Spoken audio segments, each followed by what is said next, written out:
You become a pressure cooker. You walk down the street and feel like you are carrying a sun in your chest.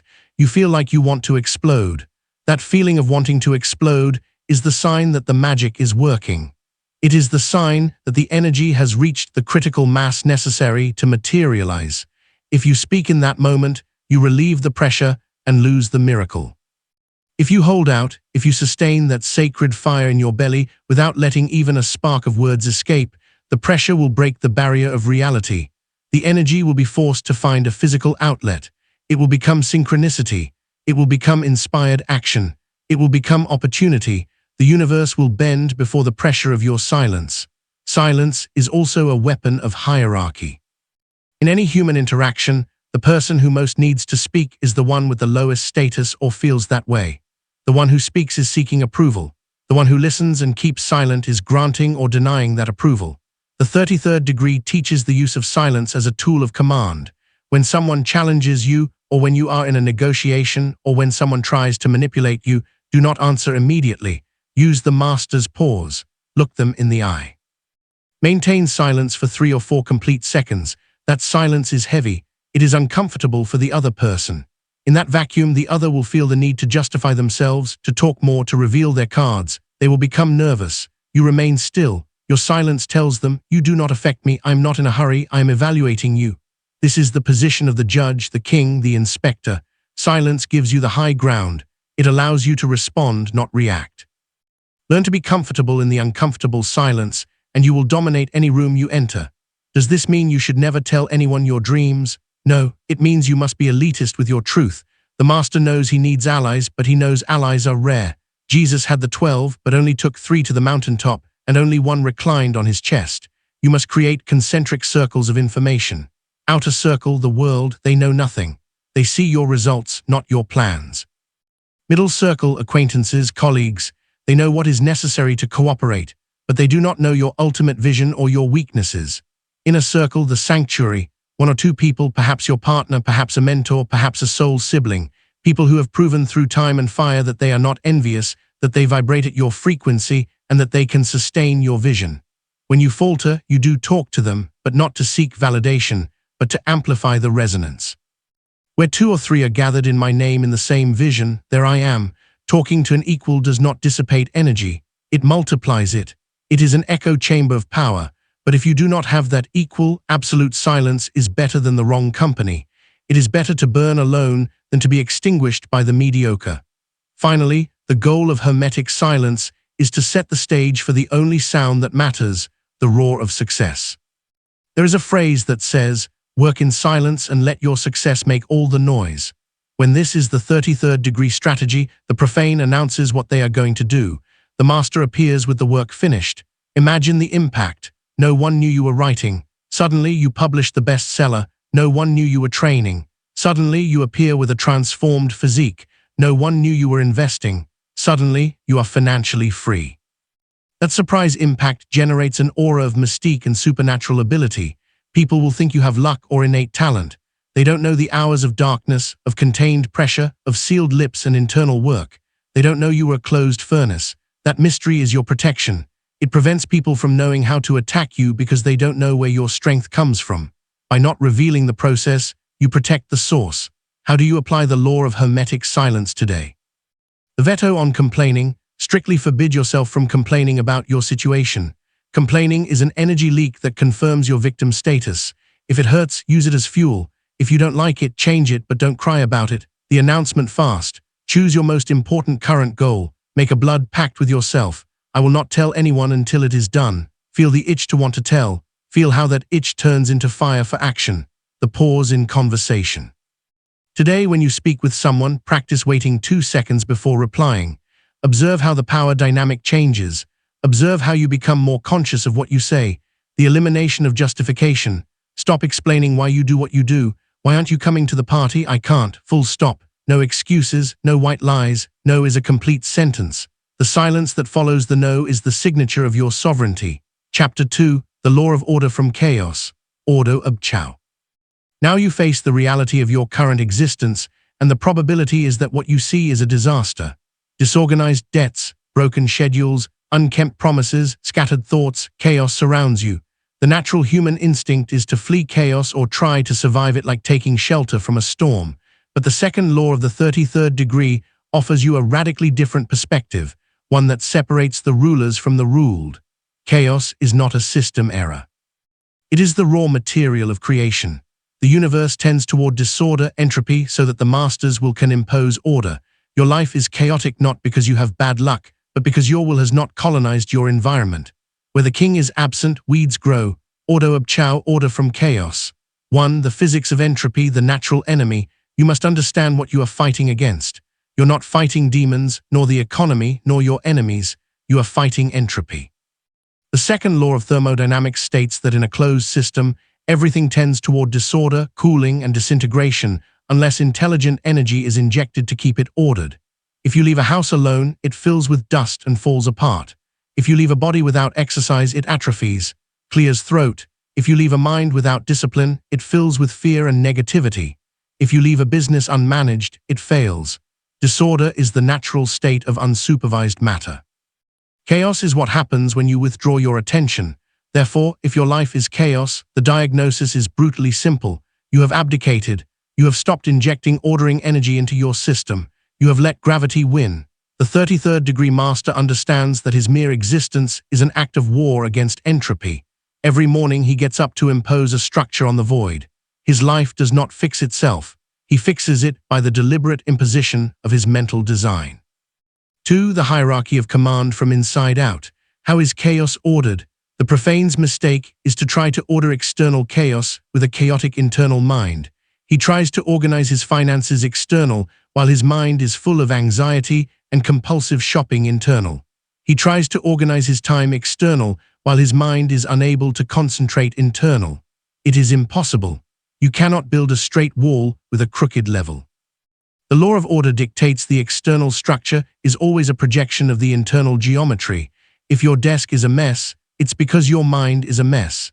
If your relationships are dramatic, it's because your emotions are dramatic. The physical world is a passive mirror that replicates the structure of your consciousness. Therefore, the master never starts by ordering the world. He starts by ordering the inner temple. AUDIOBOOK begins in the psyche. Before trying to fix your company, you must fix your thinking routine. Before trying to fix your marriage, you must fix your relationship with your own emotions. If you impose a sacred geometry, order, discipline, clarity on your mind, the external chaos by the law of resonance will begin to align in orderly rows before you. 3. The sacred geometry of habit. Chaos is fluid, order is solid. To trap chaos, you need a net. That net is called structure. And the basic unit of human structure is habit. The profane hates routine. He sees it as a prison. He wants to flow. He wants to be free. But in the 33rd degree, we know that this freedom is only slavery to impulses and chance.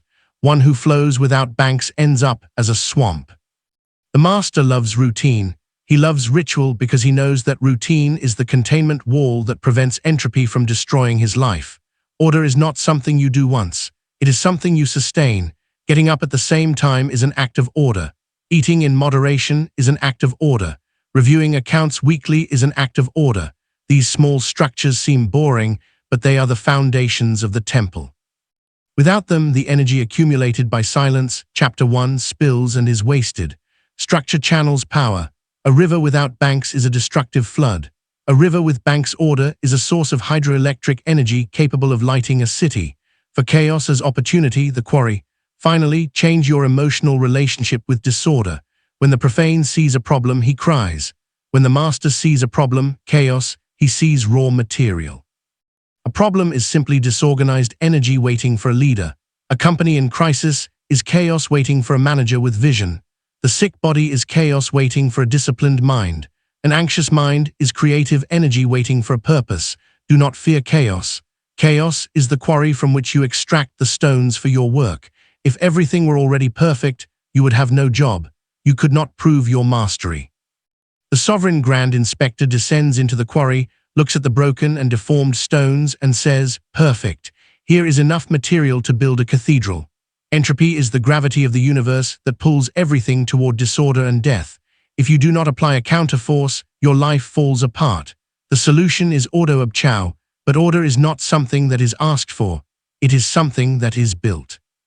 The profane waits for his life to order itself someday when he has less work or more money. The master knows that order is the cause, not the effect. First you order, then you prosper. We now enter the architecture workshop. You will receive the symbolic and practical tools of operative masonry applied to modern psychology. You will learn to use the rule of 24 in the mental square and the level of the will. 1. The perfect cube protocol, the 24 in rule.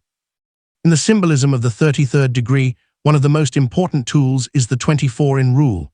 For the profane, it is a tool for measuring stone. For the initiate, it is the symbol of the solar day. It represents the 24 hours handed to every man from beggar to emperor. It is the only democratic resource in the universe. Chaos enters your life because you treat time as a liquid amorphous substance. You let it spill. You say, "I'll do it when I have time." The master treats time as solid stone. He carves his day into blocks. The Trionon technique, the sacred division. The ancients divided the rule into 3 equal parts of 8 hours. 8 hours for the work, service to God, world, your job, your business, your mission. 8 hours for sleep, restoration, respect for biology. 8 hours for the temple, study and nobility. Your growth, your family, your spirit. Chaos arises when these borders are broken. When you work 14 hours and sleep for when you bring work to family dinner, when leisure contaminates productivity. This is profanation of the temple. It is mixing the materials, the hermetic blockade ritual. To apply AUDIOBOOK, you must learn to seal your time blocks. If you are in the 8 hours of work, the door is closed to distraction. No social media, no trivial calls. It is sacred time for construction. You are laying bricks. If you are in the 8 hours of the temple rest family, the door is closed to work. You don't check emails. You don't think about problems. It is sacred time for renewal. The master does not try to do things. The master inhabits watertight compartments. When he is there, he is totally there. This focus eliminates the entropy leak, the anxiety of being in one place while thinking about another. It orders your day as if you were placing stones in a wall. If one stone is crooked, if you mix times, the wall falls. 2. The mental square, the rectification of thought. External disorder is always a symptom of internal disorder. Your mind in its natural state, the rough ashlar, is chaotic. It jumps from past to future, from fear to desire, from anger to guilt. It is a wild animal. You cannot build a straight life with crooked thoughts. You need the square. The square is the tool that verifies the 90 degrees angle. It verifies rectitude. The mental square protocol is the practice of auditing your thoughts in real time, the rectification technique. Throughout the day, thousands of thoughts will cross your mind. Most are entropic garbage. I won't be able to. I'm so stupid. I hate this. The profane accepts these thoughts as their reality. The master takes out the square and measures the thought. He asks, is this thought straight? Is it aligned with my purpose? Is it constructive? Is it true? If the thought does not pass the square test, if it is a thought of victimhood, useless fear or gossip, the master discards it. He cuts it off. He chisels it out of his mind. You say, this thought is debris. It is useless for construction. Get out. This is exhausting at first. It requires constant vigilance. But after a few days, your mind understands that there is an inspector at the gate. Chaotic thoughts stop coming so frequently. Your mind becomes geometric. You start thinking in straight lines. Problem, solution. Desire, action, error, correction. Drama disappears. Mental efficiency skyrockets. AUDIOBOOK means you do not allow mental weeds to grow in the garden of your intellect. 3. The colonization of the physical environment, the outer temple. There is a hidden law in architecture. Space molds consciousness. You cannot have a 33rd degree mind living in a grade 1 environment. If your house is a mess, if your car is dirty, if your desk is full of old papers, your environment is constantly shouting chaos at you. Those visual signals of disorder consume your brain's bandwidth. They exhaust you without you realizing it. External entropy feeds internal entropy. The master practices the colonization of the environment. Wherever the master sets his foot, order must manifest. His presence is an agent of structure, the sweep ritual. Before trying to fix your life or become a millionaire, start by fixing your room. Jordan Peterson popularized it, but it is an ancient Masonic principle. As within, so without, but the outside sustains the inside. Take a weekend and declare war on entropy in your house. Throw away what is broken, dead energy. Organize what is scattered. Clean what is dirty. Do it not as a boring household task. Do it as an exorcism ritual. You are removing chaos from your territory. You are reclaiming your space from entropy. When you sit at a clean desk in a tidy room, you will feel an immediate change in your breathing. Your mind will clear. You will have created a fertile void. Physical order acts as a capacitor that accumulates psychic energy. A clean temple invites divinity. A dirty temple invites rats. You are the guardian of the temple. Let your environment reflect the majesty of your spirit, not the confusion of your ego, the hierarchy of problems, the commander's triage. Chaos often manifests as a flood of problems. Debt, health, relationships, work. Everything seems to explode at once. The profane panics. He runs back and forth putting out fires without strategy. He gets exhausted and solves nothing. He is a victim of dispersion. The master applies hierarchy. He uses the judge's gavel. He sits in front of the chaos and before acting classifies. He applies the military principle of triage. The classification protocol: write down all your problems. Empty your mind onto the paper, now look at them coldly. The vital: what if not attended to today will cause the death of the system. Critical health: imminent bankruptcy. This is attacked first with all resources. The important: what builds the future. Projects, key relationships. This is scheduled in the morning blocks. The trivial: what is noise. Opinions of others, junk emails, false emergencies. This is delegated or eliminated. The master knows he cannot do everything at once. The law of order is the law of sequence, one stone after another. If you try to put the roof on before the foundation, the building collapses. Order your problems by logical sequence. First, I stabilize my health. Then I attack the debt. Then I look for a partner. Chaos dissolves before strategy. 5. The discipline of the body, the living temple. We cannot talk about order without talking about biology. Your body is the lodge where your spirit meets. If the roof leaks and the floor is dirty, your body is sick, intoxicated, or weak. The ritual of life cannot be performed with excellence. Biological chaos is inflammation. It is cellular disorder. The master imposes order on his flesh. It is not about vanity. It is about functionality, the austerity protocol. The master practices voluntary restriction. He knows that excess food, alcohol, and sensory pleasure generate entropy in the body. He imposes rhythms on his biology. Eat at fixed times, sleep at fixed times, train the body to be strong, not to look good, but so it can sustain the high voltage of his mind. When you order your body, you are sending a powerful message to your subconscious. I am in command here. Matter obeys me. If you cannot order what you eat, you will not be able to order an empire. Conquest begins with one's own skin. 6. The alchemy of friction. Why order hurts? Here we come to the painful truth that no one tells you. Putting things in order hurts at first. Entropy is the river current flowing downstream. Letting go is easy. Being disorganized is comfortable. It requires no energy. Order is swimming against the current of decay. It requires a massive expenditure of activation energy. Cleaning the garage hurts. Getting up early hurts. Saying no to vice hurts. You feel friction. The profane feels that friction and says, "This feels bad, it must not be the way I should flow." And he goes back to the sofa. The master knows that friction is the heat of transformation. It is the sound of the rough stone being carved. It is the rocket breaking the atmosphere. You must be willing to endure the pain of initial ordering. You must pass through the barrier of resistance, because on the other side of the friction there is flow. Once the system is ordered, once the habits are installed, the friction disappears. Life begins to glide on well-oiled rails. What once cost a titanic effort, going to the gym, saving, now happens automatically. Order has created momentum, and momentum is the most powerful force for success. It is when gravity starts working in your favor. Pay the price of friction today to buy the momentum of tomorrow. 7. The closure of cycles, termination. Finally, the most subtle aspect of chaos is incompletion. Half-finished projects, unkempt promises, unfinished conversations.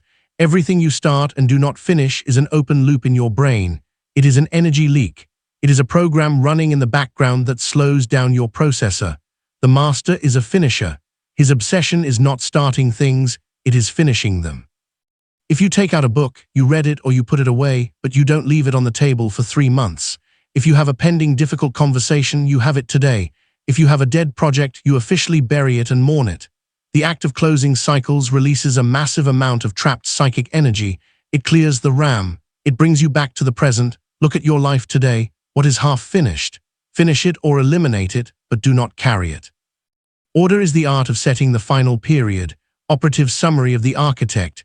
You have received the tools of Auto Chow, the 24 in rule. Divide your day into sacred blocks and do not mix them. The mental square. Rectify every thought. If it is not straight, discard it. the colonization of the environment, clean your physical space to free your mental space, triage, classify your problems and attack them, single file, biological discipline. Govern your body so it can sustain your mind, closure of cycles, do not leave loose ends, finish what you start. By applying these laws, you stop being a victim of circumstances, you stop saying I don't have time, you stop saying I am overwhelmed, you become the center of gravity of your own universe. Chaos comes to you and you take it, cut it, polish it, and place it in the wall of your temple. You become a machine for transmuting disorder into beauty. Chapter 3. The law of the mosaic pavement, the mastery of duality. This is not an aesthetic decoration. It is the fundamental map of physical reality. The third law of the 33rd degree states, the universe is sustained by the tension of opposites. Good and evil, light and darkness, pleasure and pain are not wearing enemies. They are the 2 feet with which creation walks. The profane lives in the illusion of monochrome. He wants a life of only light, only pleasure, only gain. He spends his existence fleeing the black tile, pain, failure, loss, and desperately chasing the white tile. This flight turns him into a coward and a slave, because if you flee from the darkness pursues you, and if you cling to the light blinds you. The master does not flee, the master does not seek, the master walks. And to walk, he knows that he needs to put one foot on the white and the other on the black. You have been indoctrinated by a childish spirituality that tells you, be positive, ignore the bad, only light and love. That is poison for the initiate. A life of only light is a life without contrast. It is a sheet of white paper, flat, without depth, without history. If you eliminate the resistance, the black, you eliminate the force. Look at your body. Your muscles only grow when they find resistance. Gravity waits. Look at your mind. Your intelligence only sharpens when it encounters difficult problems. The black tile is not God's mistake. It is the wet stone. The man who has never suffered is superficial. The man who has never failed is fragile. The obsession with constant happiness has created a weak society incapable of bearing the slightest pressure. The master respects the black tile. He knows that in the darkness of the womb, in the darkness of the earth, and in the darkness of the challenge is where power is gestated. On the other hand, there is the trap of cynicism and victimization. There are those who fall in love with the black tile. They identify with their pain. They dress themselves in their trauma. They believe that the world is an evil place and that suffering is the only profound truth. This is also a mistake. It is standing still on the black and refusing to move forward to the white. The mosaic pavement teaches you that darkness is a place of passage, not of residence. It is necessary to step on the black to propel oneself toward the white, but if you linger on the black, you rot. Depression is a static fixation on darkness. Mania is a static fixation on light. Mastery is movement. So what is the secret? If we must not reject the black nor cling to the white, what do? We ascend. The pavement is on the ground horizontal plane. The master is standing vertical axis. The law of the 33rd degree teaches you to find the third position. You are not the light. You are not the darkness. You are the consciousness that experiences both. Imagine you are walking across that floor. To your right, you are offered a compliment, white. To your left, you are thrown an insult, black. The profane is inflated by the compliment and destroyed by the insult. He is a puppet of duality. The master receives the compliment and says, "Thank you, that is a white tile." He receives the insult and says, "Thank you, that is a black tile." And he keeps walking. He does not allow either to alter his internal temperature. He maintains his equanimity. This capacity to contain the opposites without breaking is the definition of integrity. Integrity comes from entire. To be entire, you must integrate your light and your shadow. You must be capable of being kind, white, and when necessary, being fierce, black. You must be capable of enjoying wealth, white, and surviving loss, black, without losing your dignity. Finally, understand the physics of movement. To walk, you need friction. If the floor were perfectly smooth ice, only positive, no resistance, you would slip. You could not advance. You need the roughness of the black tile to gain traction. Your enemies, your crises, your fears are the necessary friction for your advancement. The master does not ask for the stones to be removed from the path. He uses the stones to build the staircase. He blesses his enemy because the enemy defines him. He blesses his obstacle because the obstacle strengthens him. Without the night, you could not see the stars. Most aspirants to the light make a fatal mistake. They try to amputate their own darkness. They believe that to be spiritual or good, they must eliminate their anger, their ambition, their sexual desire, their pride, and their selfishness. They spend years repressing these forces, pushing them into the basement of their subconscious. They become pleasant, smiling, passive people and profoundly weak. They have created a mask of light, but they are rotting inside. Because the energy you repress does not disappear, it becomes toxic. It turns into the demon that strikes from below. The law of the 33rd degree is clear. You do not kill the beast, you ride it. The master is not a man without a shadow. The master is a man who has projected a light so strong that his shadow is sharp, and he has it bound with a golden chain walking at his side like a guardian. The 33rd degree demands that you retrieve your lost power in the darkness. We enter the workshop of inner alchemy. We are going to learn how to recover your power lost in the darkness. 1. The physics of repression, the ball under the water. Imagine that your shadow, your dark impulses, is a beach ball. Society, your family, and your morals have told you that that ball is bad, that you must not show it. So, you spend your life trying to keep the ball submerged under the water of your consciousness. This requires constant effort, a hand always busy pushing down. That energy you spend on repressing is energy you are not using to build your temple. You are exhausted not by what you do, but by what you hide. And the worst thing, if you get distracted for a second, if you get tired, the ball shoots up with explosive force, hitting you in the face. It is the good, quiet man who one day erupts in a fit of homicidal rage. It is the celibate priest who falls into sexual scandal. It is the humble person who, when given power, becomes a tyrant. Repression creates pressure, and pressure without channeling creates explosion. The master stops pushing the ball down. He pulls it out of the water. He dries it and says, "What is this for?" He discovers that the ball is not a monster. It is compressed air. It is raw vitality. The shadow is not evil. It is unrefined vitality. 2. The shadow diagnosis, the 3 useful demons. To integrate the shadow, you must stop judging it and start auditing it.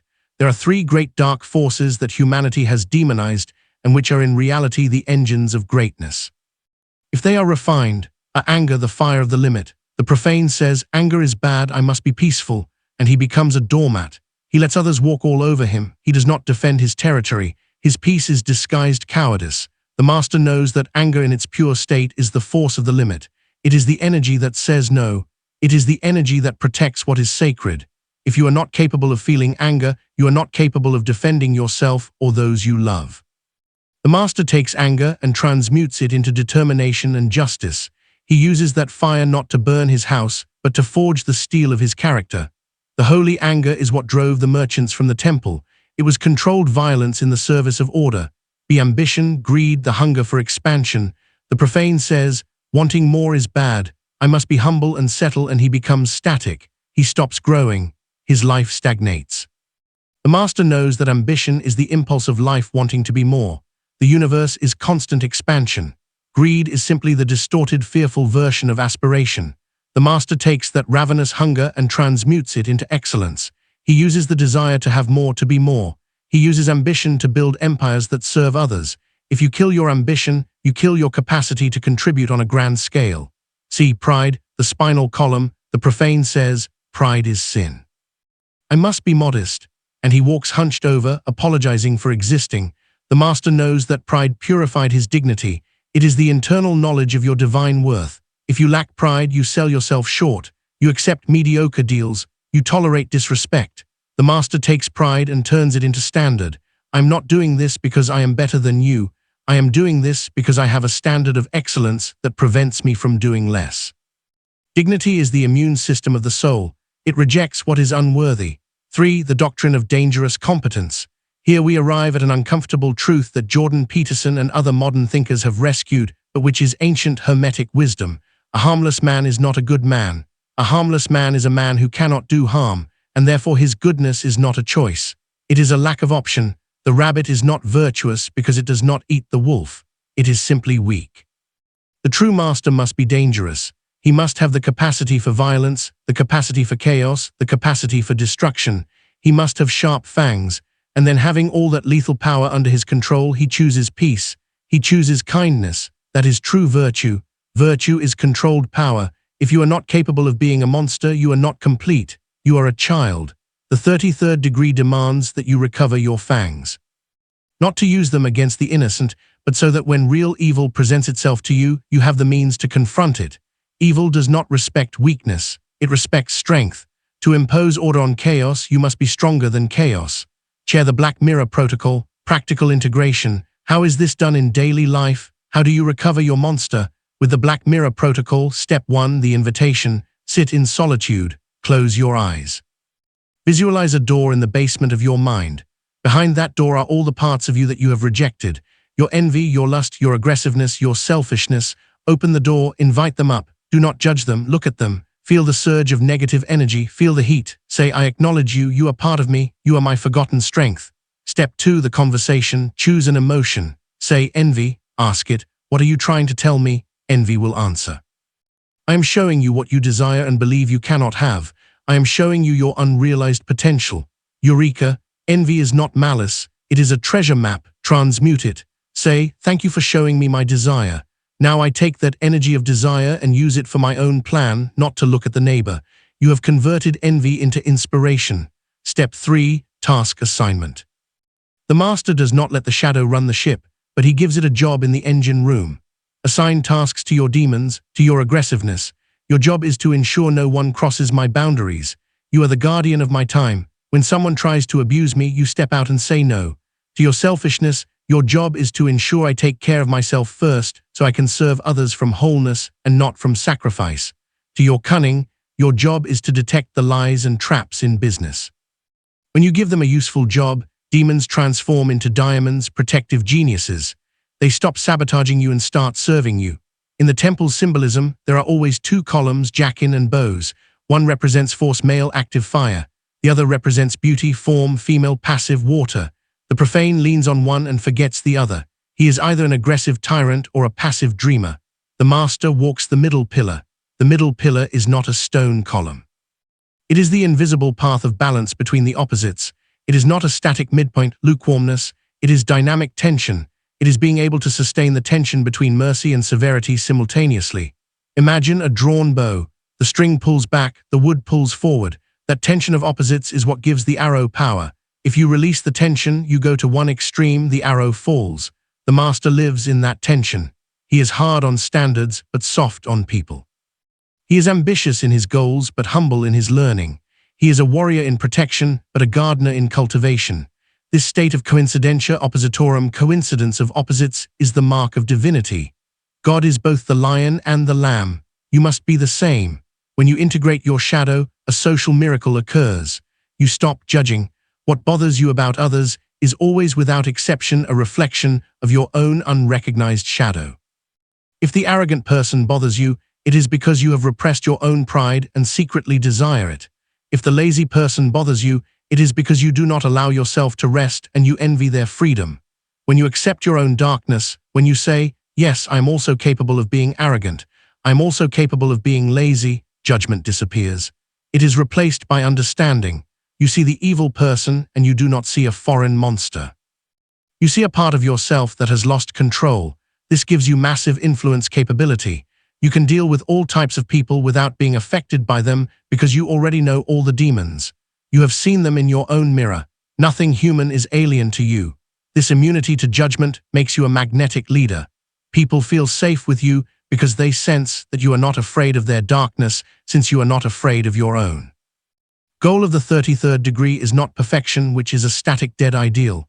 The goal is wholeness, to be a complete human. Say being who has access to the entire keyboard of the piano from the deepest, darkest notes to the highest, most luminous ones. If you only play the white keys, the music is boring and childish. The symphony of life requires the black keys. It requires the deep bass of instinct and the high melody of the spirit. When you accept your wholeness, you recover all your energy. You no longer spend energy hiding from yourself. You become transparent, solid, and real. That authenticity is the greatest power that exists. A man or woman who has made peace with their beast is unstoppable because they have no internal enemies. And when there is no enemy within, the enemies without can do nothing. Chapter 4. The law of the square encompasses matter and spirit. To the sleeping world, they are tools of masonry. The initiate of the 33rd degree, they are the control instruments of reality. The 4th law states mastery is neither the flight from the material world to the spiritual nor the immersion in the material forgetting the spiritual. Mastery is the exact geometric point where the square of matter is directed by the compasses of the spirit. Welcome to the mechanics of intersection. Let's look at the first tool, the square. It is a fixed angle of 90 degrees. It cannot be opened or closed. It is rigid, it is static. It represents matter, it represents the earth, it represents physical law, it represents the rectitude of action and the limitation of form. The profane lives under the tyranny of the square. What does this mean? It means his life is defined exclusively by material limits. I cannot do this because I don't have money. Material limit. I'm not happy because my body is sick. Material limit. Reality is what I can touch and measure. Living under the square is living in the box. It is accepting that the laws of society, economy, and biology are the sole dictators of your destiny. The square is necessary. We need morality. We need realism. We need ground under our feet. But if it is your only tool, you are a prisoner of form. You are a square stone that fits into the wall but will never see the sky. The materialist, the skeptic, the cynic are men of pure square. They are solid, but they lack flight. Now look at the second tool, the compasses. It is mobile. It has a fixed point, the center, and an arm that moves. It draws circles, and the circle is the symbol of the infinite, of heaven, of the spirit.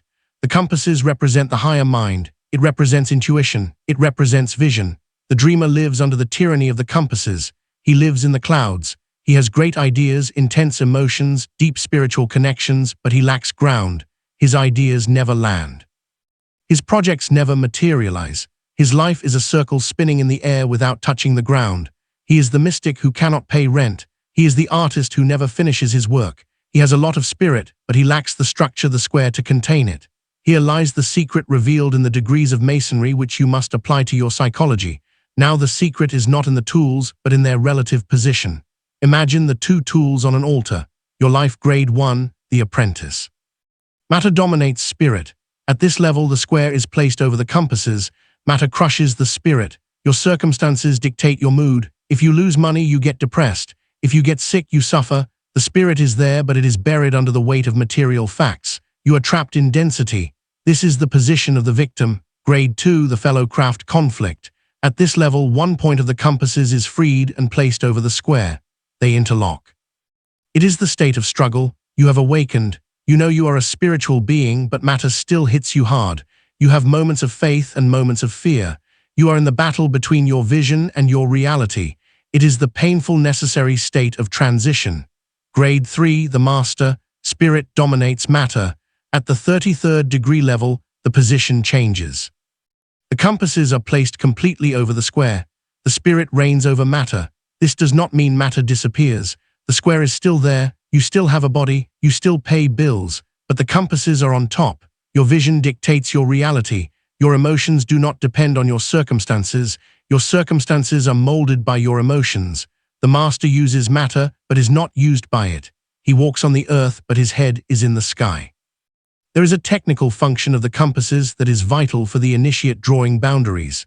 The ritual says the compasses serve to circumscribe our desires and keep our passions within due bounds. This sounds like moral restriction, but it is energetic engineering. The human spirit is a wildfire.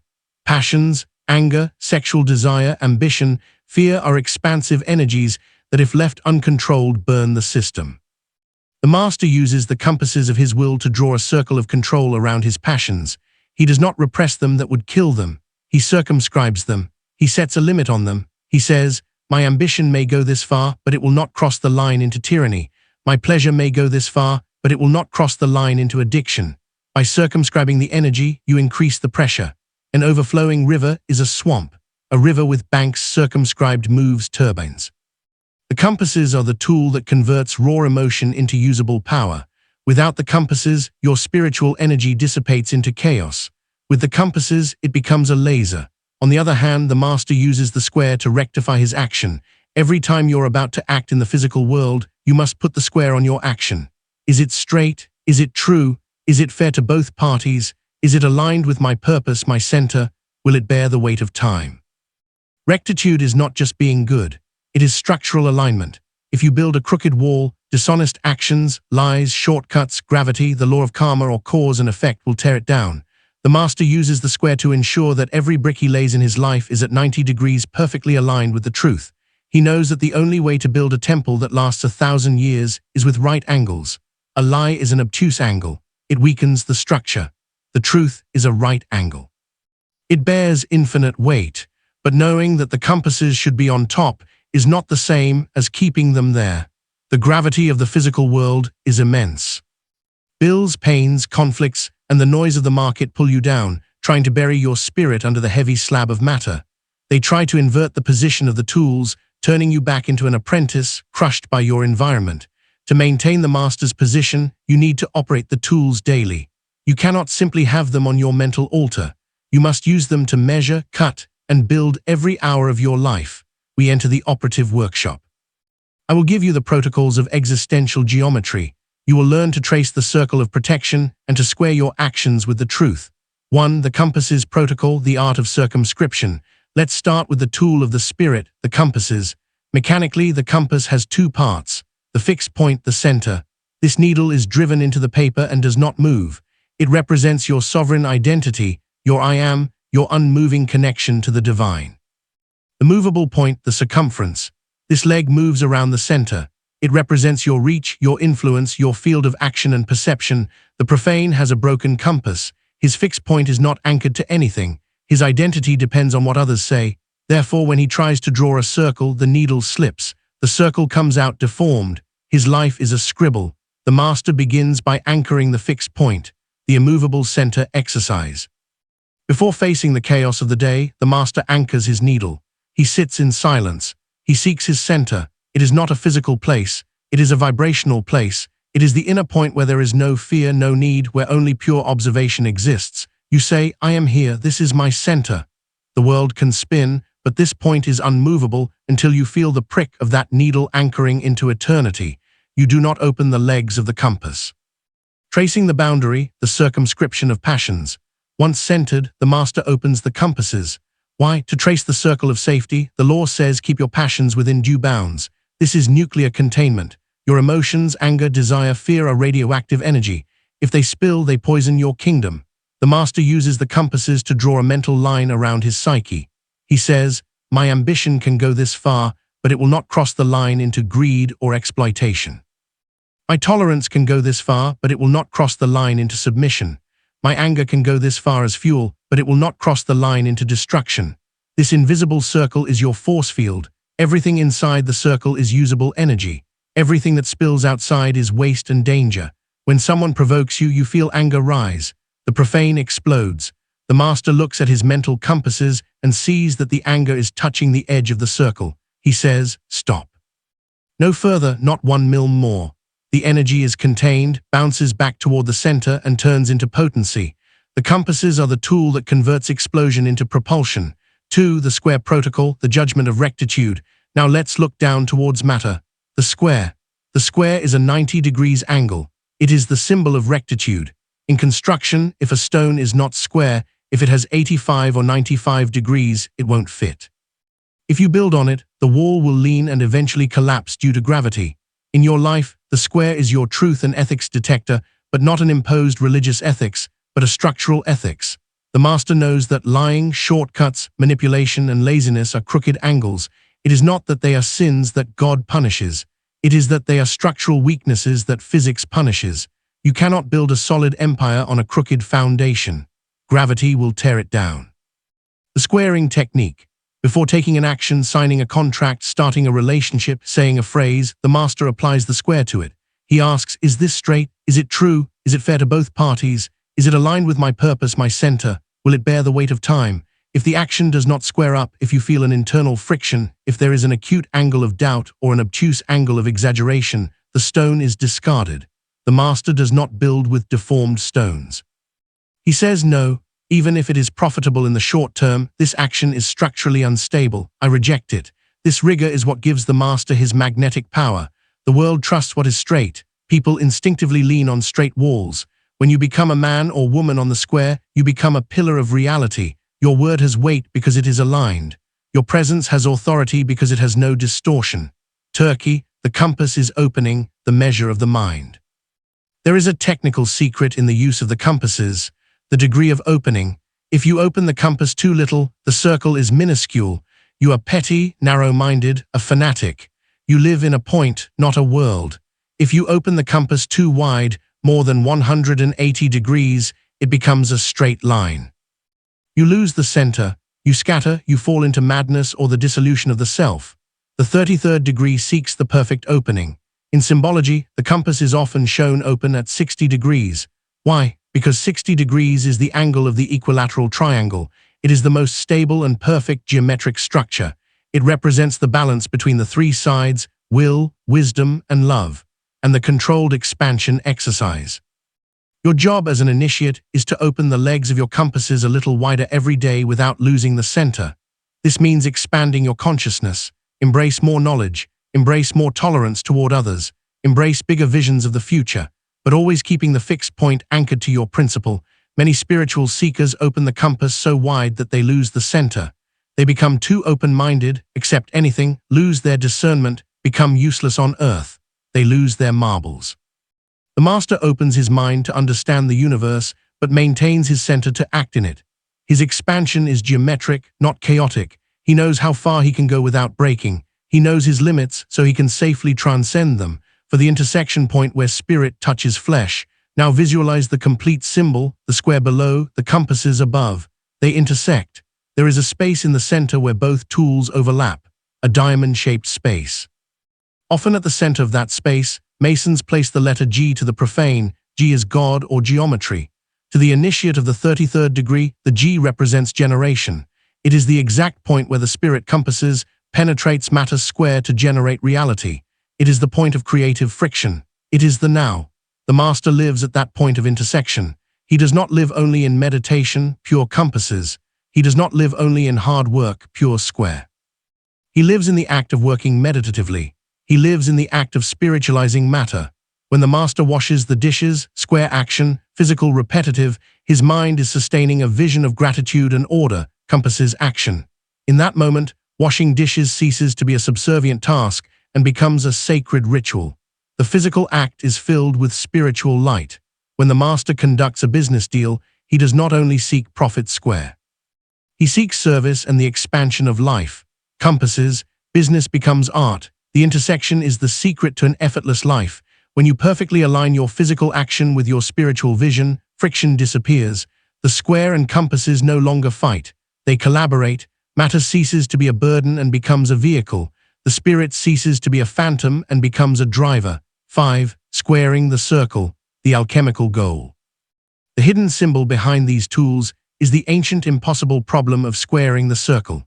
Geometrically, it is almost impossible to construct a square matter that has exactly the same area as a circle spirit using only these tools. It is the symbol of the impossible task to make earth like heaven. But the master knows that although it is mathematically impossible on paper, it is experientially possible in the soul. Your mission on earth is to square your circle. It means making your physical life, your square, your four walls, your body, your money, an exact, perfect and faithful representation of your spirit, your circle, your ideal, your divinity. Most people have a giant circle, big dreams, and a tiny square mediocre life. There is misalignment. There is pain. The work of the 33rd degree is to expand the square until it fits the circle. Do not lower your ideal. Do not shrink the circle. Elevate your reality. Enlarge the square. Use the square to build increasingly larger, more ethical, more solid structures capable of housing the immensity of your compass's vision. 6. The dawn ritual, the calibration of the tools. How does the Grand Inspector begin his day? He does not run out into the street into chaos. First, he calibrates his instruments. Step 1, the center, the compasses. Before getting up, he anchors the needle. I am an eternal consciousness experiencing this day. My center is peace. Step 2, the opening, the reach. He opens the compasses. He defines his intention. Today my circle of influence will be benevolence and efficiency. I will not allow anything unworthy to enter my circle. Step 3, the rectification, the square. He checks his schedule. He applies the 90 degrees angle. Are these actions straight? Are they necessary? Are they aligned? If there is any crooked action, a waste of time, a false commitment, I eliminate it. Only when he has calibrated the compasses and the square does the master go out into the world. And when he goes out, he is not a victim of circumstances. He is a geometer. He sees the world not as a drama but as shapes and structures. Rectitude is missing here, square I will put it in. Vision is missing here, compasses I will provide it. There is imbalance here, I will center it. He orders the world as he walks. Not with effort but with the simple application of his internal structure. Chapter 5, the pen of fire, the creative word. The central legend of masonry recounts the death of the grand architect Hiram Abiy. It is said that he possessed the master word, the sonic secret that allowed builders to raise the temple effortlessly, defying gravity. When Hiram died, the word was lost. Since then, humanity has been operating with substitute words. Look at yourself. You speak all day. You emit sounds. You say, I want this, I will do that, I promise such and such. But your words have no weight. They fall to the ground as soon as they leave your mouth. You say you will start a diet and you don't. You say you will succeed and you don't believe it. The universe has stopped listening to you. To physical reality, your voice is just background noise like the wind through the leaves. The fifth law of the 33rd degree is the recovery of divine phonetics. The word is not a vehicle for communication. It is a vehicle for creation, but it only creates when the vibration of the sound perfectly matches the vibration of the will.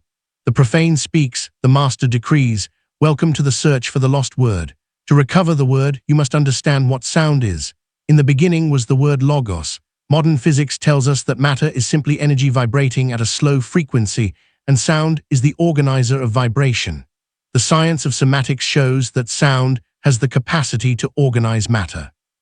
A specific tone can cause sound to instantly organize into perfect geometric patterns.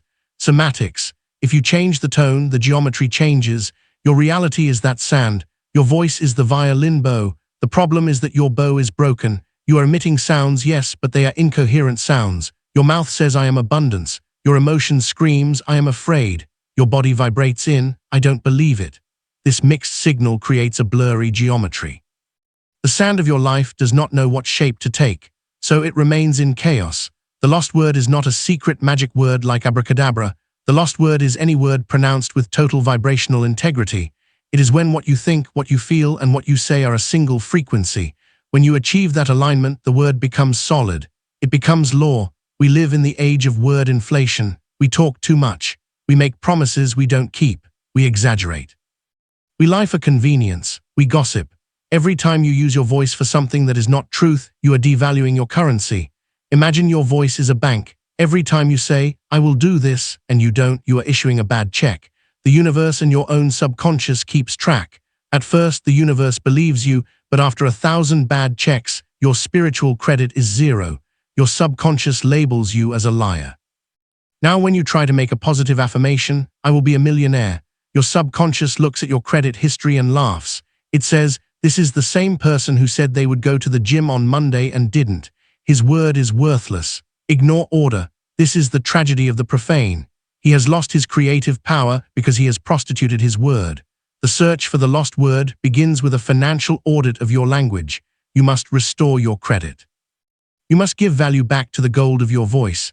How is value restored? Through scarcity. If gold were as common as sand, it would be worthless. If you talk all the time, your word is worthless. The 33rd degree master practices verbal economy. He speaks little, but when he speaks, the earth trembles before emitting a decree, I am foul. The master accumulates energy in the silence. Law 1. Imagine a bow and arrow. Silence is the act of pulling the string back. The more silence, the more tension, the more accumulated potential energy. The word is the act of releasing the string. If there is no tension, accumulated silence will the arrow, the word falls at your feet. If there is a lot of tension, the arrow flies and hits the target. The master tenses the bow in the darkness of his mind, charges the word with nuclear intention, and only then releases it. That word travels with unstoppable kinetic force. It is not a sound. It is a reality projectile. The profane uses the word to describe reality. He looks out the window and says, it's raining. He looks at his account and says, I have no money. He looks at his body and says, I hurt. He thinks he is telling the truth, but in reality, he is acting as a notary of the past. He is signing and sealing the continuation of what already is. By describing scarcity, he decrees it again. The master uses the word to prescribe reality. He does not use his voice to report the weather. He uses it to change the weather. He looks at the empty account, but his voice says my supply is infinite. He looks at the conflict, but his voice says peace. This requires supreme audacity. It requires the capacity to lie to the facts, to tell the truth to the law. The creative word does not worry about facts. Facts are malleable wax. The creative word imposes a new form on the wax. When Jesus told the storm, silence, be still, he was not describing the storm. He was prescribing the calm. If he had said, wow, what a strong storm, I hope it stops, they would have drowned. Authority does not describe, it commands. To recover the lost word, to speak again with the authority of a 33rd degree master, you must undergo rigorous rehabilitation. It is not about learning magic words in dead languages. It is about charging your living tongue with structural integrity. We now enter the verbal gymnasium. We are going to learn the grammar of God. The first error that extinguishes the pen of fire is the use of the future tense. Listen to your internal dialogue. Listen to your prayers. I will be rich. I will heal. I will find love. Grammatically, these phrases seem like promises. Metaphysically, they are condemnations. The quantum field, the mind of God, has no calendar. It has no tomorrow. It only exists in an eternal, infinite pulsating now. When you say, I will be, you are sending an instruction to the universe that says, keep this in the future. Do not bring it to the present. Leave it always one step ahead of me like the horizon I never reach. The I will is the code of eternal procrastination. To write on the tablets of destiny, you must violate the rules of human logic and adopt the divine logic. You must speak of what does not exist as if it already exists. The decree must be in the present indicative. It is not I will be healthy, it is I am perfect health. And here is the advanced key: eliminate negation. The subconscious does not process no. If you say I don't want debt, the subconscious receives the image and frequency of debt, and it gives you more. The decree must always be positive. Instead of I don't want war, decree let there be peace. Instead of I don't want to fail, decree I am success. The master decree has three parts: the invocation of presence I am, the absolute quality, power, love, wealth, the time closure here and now. This is the nuclear formula. I am is not a description, it is an identification. When you say I am, your subconscious opens the file of your identity and prepares to rewrite it. The only phrases that should follow I am are those you wish to manifest. It is not only what you say, it is where you say it from. The master's voice comes from the heart, the belly, the center of gravity. It is a resonant, deep voice that vibrates the chest. The ancients' chants and mantras were done with the whole body. Why? Because the low vibration has a longer, more penetrating wavelength. It has more mass. The resonance exercise. Before making an important decree, lower your consciousness to your stomach. Breathe deeply, and as you speak, visualize that the sound rises from your feet, passes through your belly, and exits your mouth like a cannon. When you speak with physical resonance, you are aligning your biological body with your mental intention. You are unifying the square and the compasses. Once you begin to practice integrity and power accumulation, your word becomes radioactive. If you use your new force to criticize, judge, or wish ill, curse, you are emitting a destructive shock wave. And because the universe is a mirror, that shock wave bounces back to its source with multiplied force. For by your words you will be justified, and by your words you will be condemned. The master uses the word exclusively to bless Benedict to speak well. Blessing is conferring growth energy. Bless your money, bless your enemies, because it neutralizes their power over you. When you become a constant source of blessing, you become a vortex of positive energy. Once you have issued a command of authority, you must fall silent. The silence following the decree is the sealing wax that protects it. Do not discuss the decree. Do not check if it is working. Let the pressure build the miracle.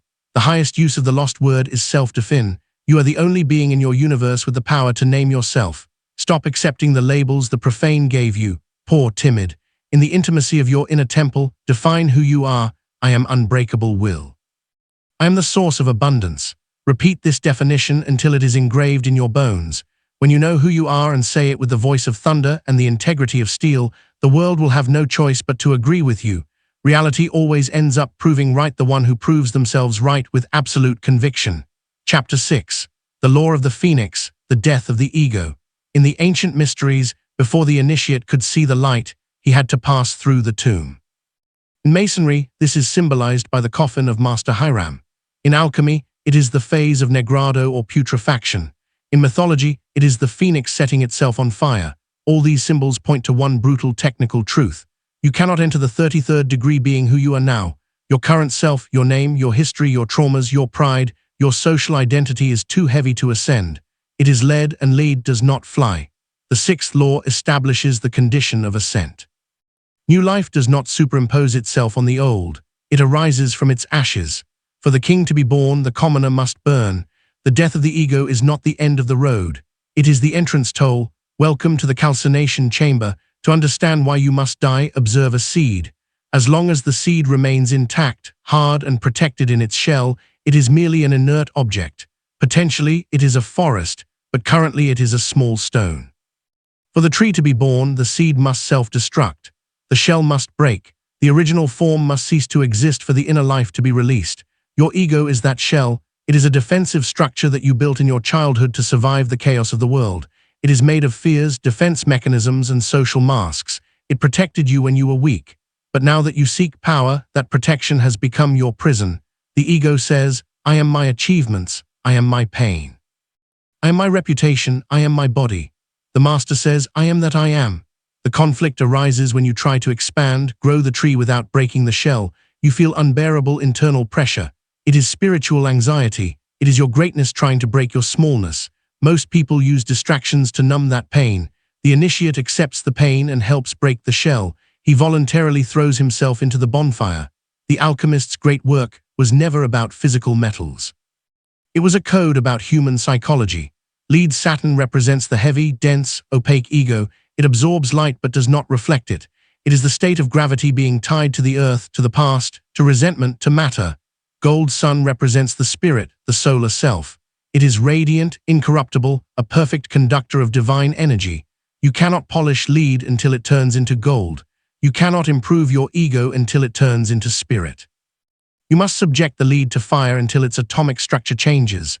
What is this fire in real life? It is the humiliation of the ego. It is the loss of illusions. It is the moment when life takes away what you thought you were to show you who you truly are. The profane flees the fire. He flees failure, flees criticism, flees loss. The master walks toward the fire. He knows that everything that can be burned must be burned, because the only thing that does not burn is the gold, the truth. If you are afraid of losing your reputation, it is because your reputation is straw, burn it.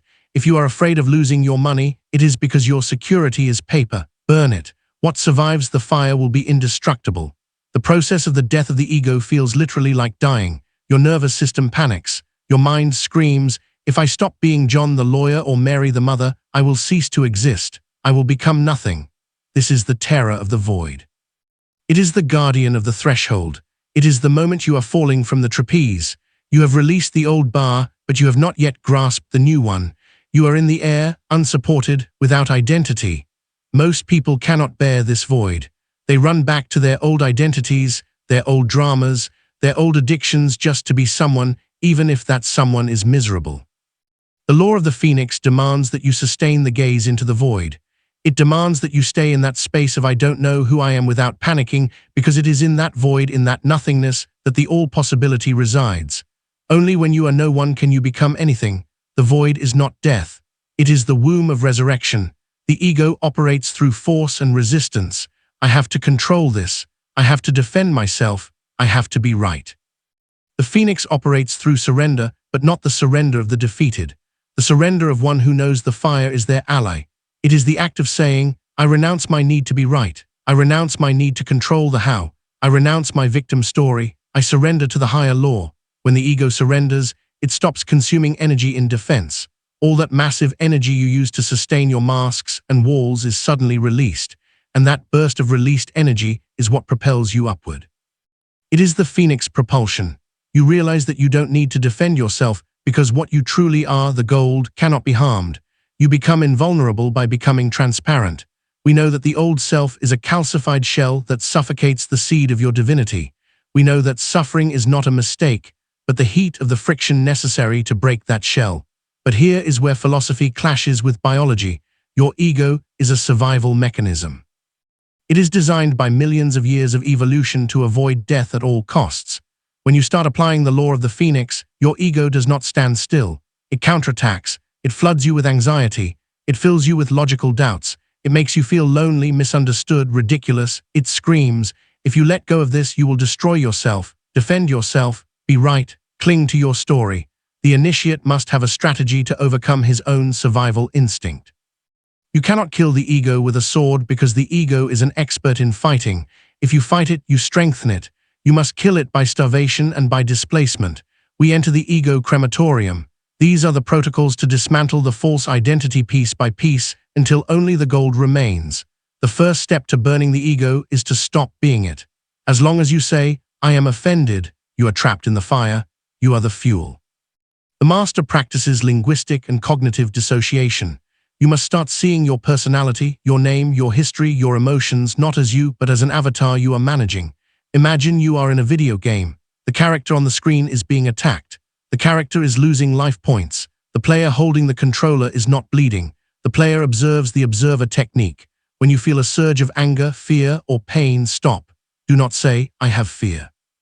Say, "The avatar is experiencing a fear reaction." Do not say, "I was insulted." Say, "The avatar has received a negative verbal stimulus." It seems like a semantic trick, but it is a neurological firewall. By changing the language, you move from the center of the storm to the hill from which the storm is observed. You become the witness. The witness is the spirit. The avatar is the ego. The fire can only burn the avatar.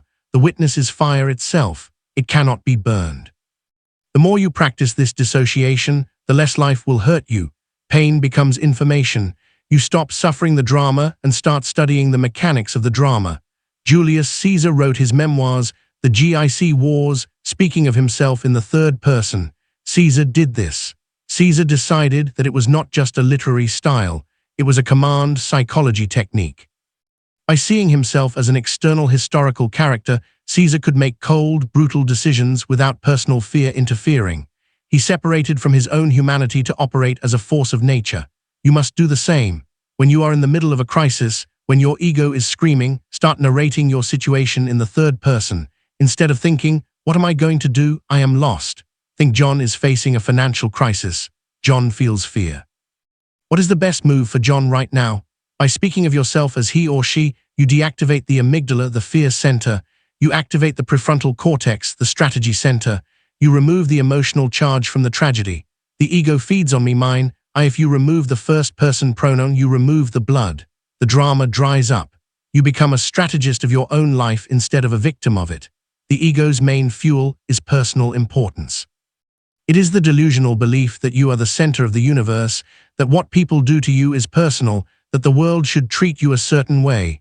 Personal importance makes you heavy. It makes you fragile. You are like a fine glass cup. Any bump breaks you. The phoenix must burn its importance. The master actively seeks out situations that insult his ego to practice non-defense. The non-defense ritual. When someone criticizes you, judges you, or verbally attacks you, your instinct, the ego, will want to jump at the jugular.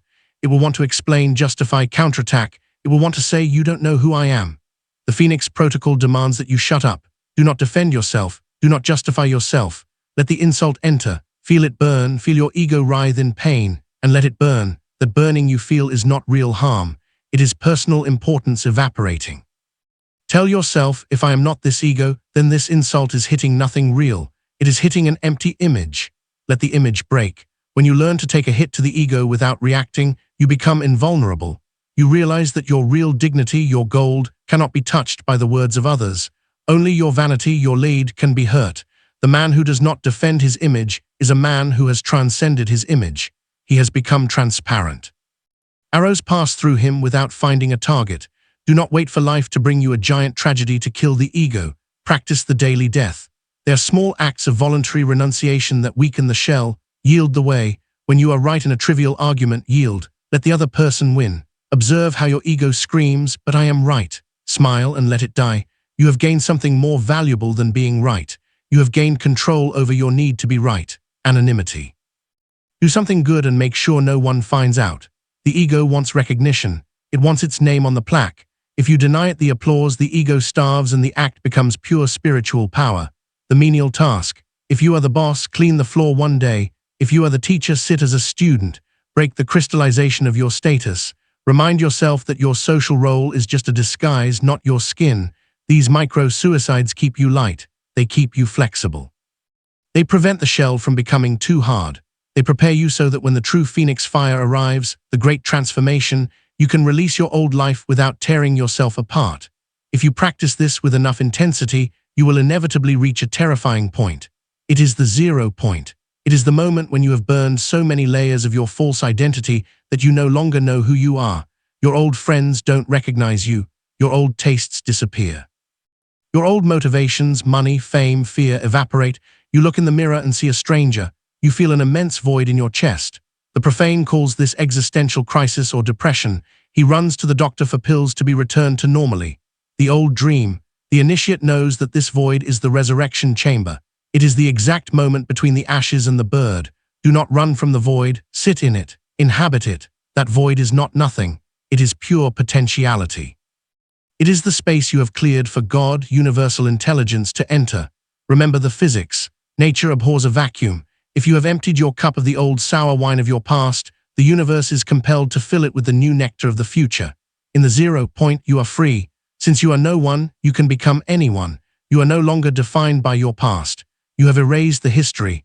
You are a blank page waiting for the decree of the 33rd degree.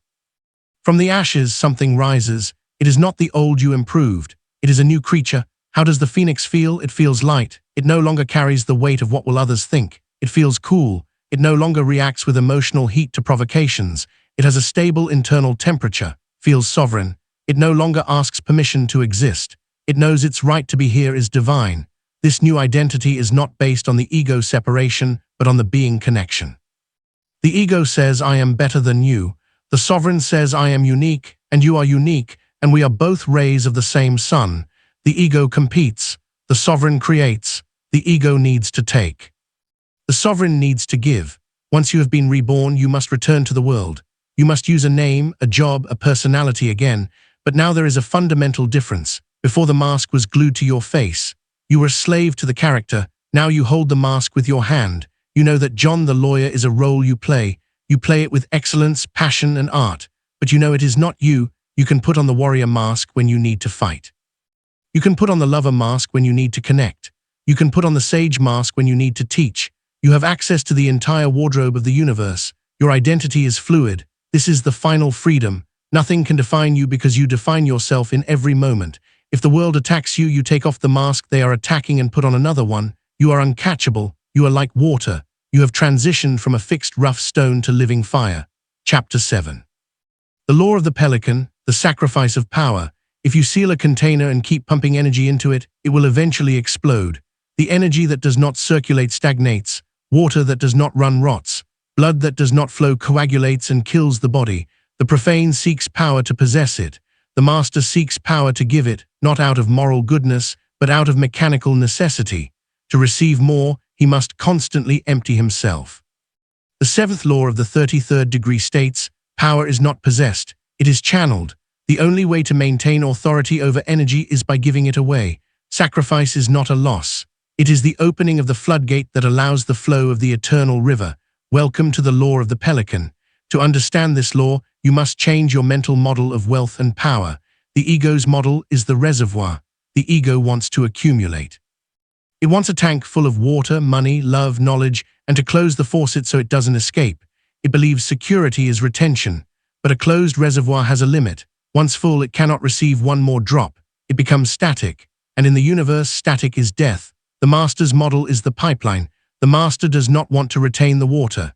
He wants the water to flow through him with the greatest pressure and volume possible. He doesn't care if the water stays. He cares about the flow. He knows that as long as he is an open and clean channel, the infinite ocean will be behind him pushing. He will never run dry because he is connected to the source. The law of the pelican is the transition from being a reservoir, fear of losing, to being a pipeline, trust in the flow. If you want more power, you have to be willing to let it pass through. If you want more money, you have to circulate it. If you want more wisdom, you have to teach it. Sacred geography gives us the perfect example. In Israel, there are 2 bodies of water fed by the same river, the Jordan. The Sea of Galilee receives water from the Jordan and lets it flow out to the south. It is a lake full of life, fish, and vegetation. It is vibrant because it gives what it receives. The Dead Sea receives the same water from the Jordan, but retains it. It has no outlet. It keeps every drop. As a result, the water evaporates. The salts concentrate and nothing can live there. It is toxic. You are one of those 2 seas. If you receive knowledge, money, and love but do not circulate them, you become a dead sea. Your energy becomes heavy, salty, and toxic. You become arrogant, stagnant, and neurotic. The pelican's sacrifice is simply opening the outlet gate. It is the act of feeding others, your children, your students, your community, the world with the substance you have received. By doing so, you keep yourself fresh, alive, and capable of receiving more. Here we must cleanse the word sacrifice. Religion has taught sacrifice as a painful loss. Take the bread from your mouth to give it to another and suffer for it. That is masochism, not mastery. The Masonic sacrifice is energetic investment. The pelican opens its chest not because it hates its blood, but because it loves the life of its lineage. It knows that by giving its blood, it is ensuring the continuation of life. The master gives not to have less, but to make space for more. He understands the principle of the vacuum. Nature abhors a vacuum. If you give money generously and without fear, you create a low-pressure void in your economy. The universe, by physical law, must rush in to fill that void with more money, and it always fills it with more than what was there before because the return flow comes with the inertia of movement. The miser, the one who retains, blocks the vacuum. He is full of his own misery. There is no room for anything new. The generous person, the pelican, constantly empties himself and therefore is constantly filled by a fresh new current. Giving is not subtracting, it is multiplying the speed of circulation. In the profane world, the king is the one who is served by everyone. He is at the top of the pyramid, sucking the energy from the base. In the 33rd degree, the pyramid is inverted. The king is the base. He is the one who sustains everyone. Hidden motto is the one who wishes to be first, let him be the servant of all. This is not feigned humility. It is power strategy. He who serves the most people, he who solves the most problems, he who feeds the most mouths, physical or spiritual, is the one with the most power. Amazon is powerful because it serves millions. A leader is powerful because he serves his people. If you want to ascend to the 33rd degree, you must stop asking, what can I get from the world? You must start asking, whom can I feed today? What do I have? Knowledge, resources, energy that can transform the life of another. When you shift your focus from getting to serving, you become indispensable to the universe. The universe protects and prospers its best servants. If you are a vital channel for the distribution of wealth and light, the universe will ensure you never lack anything. Because if you lack, the flow to others is cut off. You become a partner of the divinity, not a beggar. We know that the Dead Sea is toxic because it retains, and that the Sea of Galilee is life because it circulates. We know that stagnant power rots and turns against its owner. The pelican wounds itself not for pain, but to allow life to flow to its creation. But here we face the moral trap that has destroyed thousands of aspirants to the light: martyrdom. The world is full of good people who give everything they have, empty themselves, let themselves be trampled, and end up bitter, poor, and sick, wondering why God did not reward them. They believed being the pelican meant slowly committing suicide. The law of the 33rd degree makes a surgical distinction. The martyr gives from his lack and expects to be saved. The sovereign gives from his excess and knows he is the source. The martyr gives to buy love. The king gives to establish order. We enter the circulation workshop. These are the protocols for opening the floodgates of your power without emptying your reservoir. You will learn to give with the authority of a god, not with the desperation of a slave. The first commandment of the pelican is counterintuitive, sacred selfishness. To feed others with your blood, your energy, your money, your time, you must first have blood to spare. You cannot give what you do not have. If you try to give energy when you are exhausted, you are not giving light, you are giving resentment. And the universe judges the vibration, not the action. A gift given with resentment is a karmic poison for the giver and the receiver. The overflow technique: visualize your life as a cup.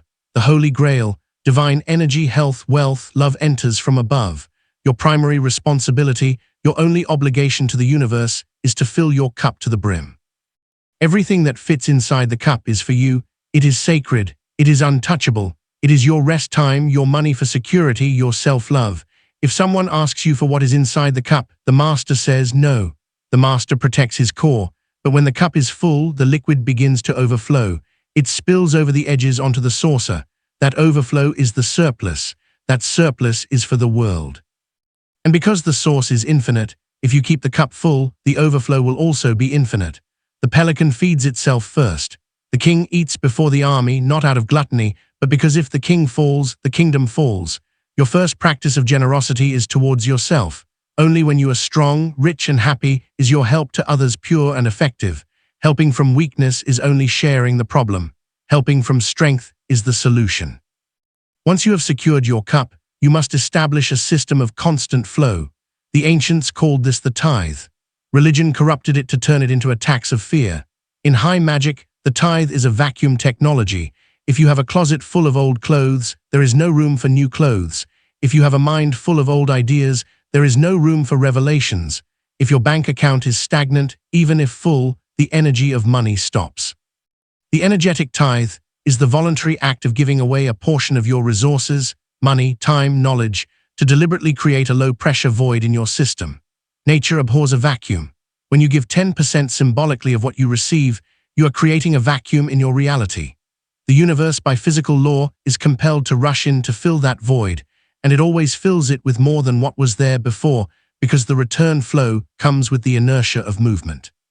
The circulation rule: if you want money, give money, even if it is little. The act of letting go tells your subconscious, I have more than enough. I am not afraid. If you want love, give love. Smile at strangers, help without being asked. If you want knowledge, teach. The master does not give expecting the person who received to repay. That is commerce, and it is low vibration. The master gives to the river. He knows that if he throws bread into the river upstream, the river will bring him the banquet downstream, perhaps from another bank, perhaps through another person. He trusts the system, not the individual. Here we enter the advanced strategy. The ego wants recognition. When it gives, it wants to be thanked. It wants a plaque with its name on it. Look how good I am. That desire for recognition is a leak. You are exchanging your spiritual power for a cheap payment of social validation. The transaction closes there. You gave money, you received applause. Done. There is no power growth. The 33rd degree practices the anonymous gift, giving without anyone knowing who it was, performing the miracle and disappearing into the shadows. Why? Because when you give and no one thanks you, the energy does not discharge. The circle does not close socially. The energy of that kind act remains trapped in your system, seeking an outlet. It generates positive karmic pressure. The universe is in debt to you. And since the universe always pays its debts and cannot pay you with applause because no one knows it was you, it pays you with power. It pays you with synchronicity. It pays you with luck. The anonymous gift is the highest yield investment there is. You are accumulating a treasure in the bank of heaven, the quantum field. When you need a miracle, you can withdraw from that account. Be the invisible benefactor. Be the hand of God acting from the fog. The pelican feeds its young, not the rats. A vital part of the law of sacrifice is discernment. The master is not an open faucet pouring water into the desert. He is a directed channel. There is a brutal hermetic saying, do not give what is holy to dogs, nor throw your pearls before pigs, lest they trample them underfoot and turn and tear you to pieces. This is not elitism. It is protection of resources. There are people and situations who are black holes. They are energy vampires or broken bags. No matter how much you give them, it is never enough. They do not use your energy to grow. They use it to maintain their pathology. Giving them money, they waste it. Giving them advice, they ignore it and complain. Giving them love, they demand more. Giving power to someone who cannot contain it is an act of destruction, not charity. The master evaluates the vessel. Before pouring his blood, his energy, he looks at the other and asks, does this person have the structure to receive this? Will they use this to elevate themselves or to sink further? If the vessel is broken, the master closes the floodgate. Not out of cruelty, but out of respect for energy. Energy must go where it produces life. The master seeks fertile ground. He seeks people who, with a little help, ignite and become suns. Do not waste your gold. Your gold is sacred. The highest form of giving is not material. It is mental. The greatest gift you can give the world is your light, your understanding, your map. That is why every master eventually becomes a master to others. Not out of vanity, but out of spiritual biology. The law of retention by transmission. You only keep what you teach. If you learn a truth and keep it to yourself, it stagnates and is forgotten. If you learn a truth and teach it to another, you have to structure it. You have to understand it twice. You have to live it to demonstrate it. By teaching, you engrave the knowledge into your own bones. The pelican's sacrifice is also sharing the secret of flight. Do not be afraid to create competitors. Do not be afraid of the student surpassing the master. In the realm of the spirit, there is no competition. There is only expansion.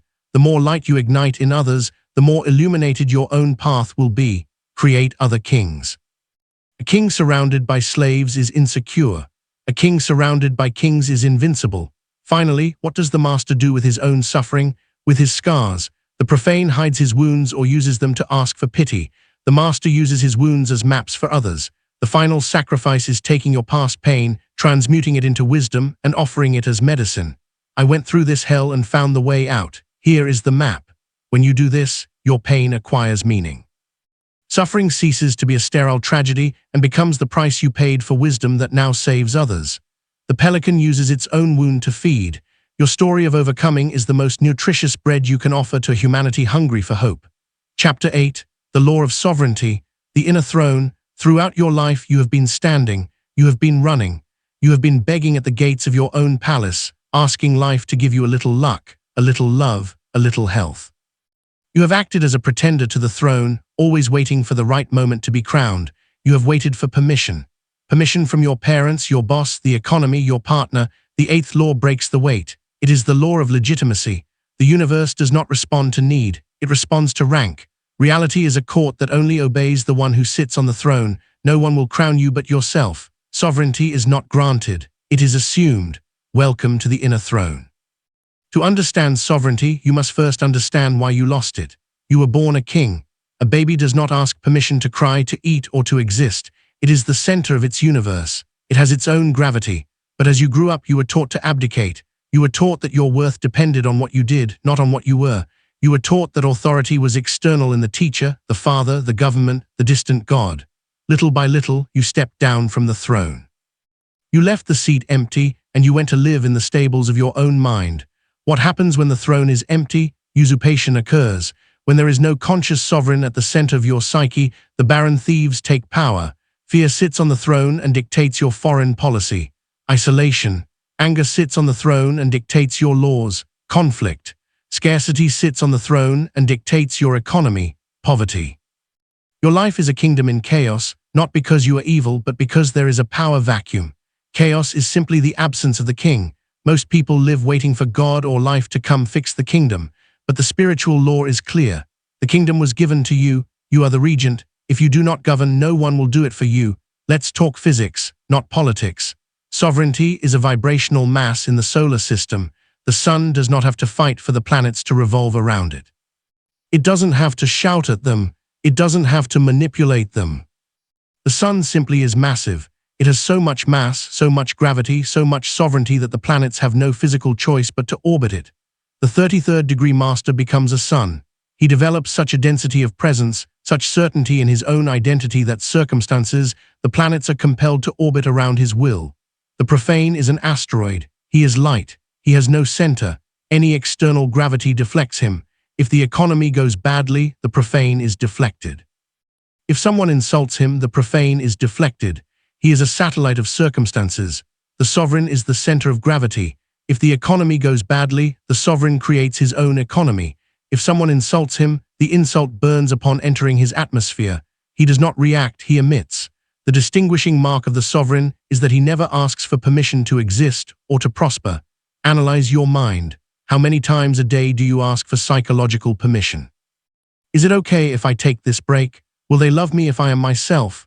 Do I deserve to have so much money? Each of these questions is an abdication. You are seeking external authority to validate you. The sovereign operates under the decree of origin. He knows that his desire is the only justification he needs. He knows that his existence is the only validation he requires. The master does not say, "Please, universe, give me this." The master says, "I choose this, and because I am the cause, the universe is the effect." This is not the arrogance of the ego which shouts because it is afraid. It is the absolute calm of the law. It is the difference between the child who asks for pocket money and the owner who signs the check. How is the throne reclaimed? It is not an external action. It is an inner posture. You must learn to sit down. Metaphysically, standing or running implies that you are seeking something, that you are restless, that you have not yet arrived. Sitting down is the act of supreme power. The king sits while others stand. Sitting implies I have already arrived. I am not in a hurry. I am not afraid. I am in my place. The practice of sovereignty is the practice of resting in your own authority. It is stopping the running after things, money, love, recognition, and sitting in your center, knowing that your gravity will attract them to you. It is stopping the striving to be someone and starting to enjoy being who you are. When you sit on the inner throne, your vibration changes from need, void, to sufficiency, fullness, and the universe, which hates a vacuum but loves fullness, responds instantly. In the world of matter, entropy constantly attacks. The world will try to dethrone you. Traffic will try to steal your peace. The boss will try to steal your dignity. Family will try to steal your identity. Every social interaction is at a subconscious level a status negotiation. The world constantly asks, are you the king or are you the subject? If you hesitate for 1 second, the world turns you into a subject. To maintain the throne, you need a 24-hour active defense and projection system. You need the daily coronation protocol. It is not arrogance. It is the necessary hygiene to protect your light. We enter the spirit's etiquette manual. The battle for sovereignty is won or lost in the first 10 minutes of the morning. The profane wakes up and the first thing he does is grab his phone. He checks emails, news, messages. What is he doing energetically? He is asking for orders. He is asking the world, what should I fear today? What should I do? Who is angry at me? He puts on the slave uniform before getting out of bed. The sovereign never touches the world before touching himself. The investiture protocol is sacred. Before your feet touch the floor, you must put on the invisible crown. The verticality exercise. Sit on the edge of the bed. Don't get up yet. Close your eyes. Visualize a column of light descending upon you, an etheric gold structure anchoring into your spine. Feel the weight of the crown. It is not light. It carries the weight of absolute responsibility. Say internally, I am the authority in my world. Nothing enters my kingdom without my permission. Today, I do not serve time. Time serves me. This act of centering creates a shield of density. When you leave your room, you are not a leaf in the wind. You are a force in motion. If you do not crown yourself every morning, the world will put the slave collar on you before noon. The clearest proof of a lack of sovereignty is justification. Observe the profane. When he says no to a request, he immediately adds an excuse. I can't come to your party because I have to work, and also my head hurts and my car. Why does he justify himself? Because he feels he has no right to deny access to his time. He feels he must apologize for having his own will. The king never justifies himself. The king exercises the royal veto. When the sovereign says no, it is a complete sentence. It is a sentence. It requires no footnotes. The post-negative silence practice. Starting today, when you refuse something, an invitation, a deal, a demand on your time, simply say, no, I can't. Or no, I'm not interested. And then be quiet. Feel the discomfort of the silence. The other person will wait for your excuse. Do not give it to them. Sustain the gaze. In that silence, your status elevates stratospherically. You are communicating, my will is law. I do not need excuses to dispose of my own life. At first, you will feel rude, but you will observe something fascinating. People will start to respect you more. The world despises the one who grovels and respects the one who stands firm. Your yes only has value if your no is unshakable. Let's talk about the eyes. Eyes are the emitters of the ray of will. The profane has an evasive, nervous gaze. He seeks approval. He scans the room to see if he is safe. The sovereign has the owner's gaze. Imagine you enter a room and you are the owner of the building, the owner of the company, the owner of the land. Not with arrogance, but with the tranquility of one who has the keys in their pocket. How would you look? You would not look with fear. You would not look seeking validation. You would look with benevolent evaluation. You would look to see if everything is in order. The scanning exercise. When you enter a place or speak with someone, imagine that everything you see is your creation. Because according to the law of mentalism, it is. Look at it calmly. Sustain eye contact for 1 second longer than is socially comfortable. Do not blink nervously. That gaze transmits a massive subconscious signal. I'm not afraid. I do not need anything from you. I am complete. That signal disarms aggressors and magnetizes allies.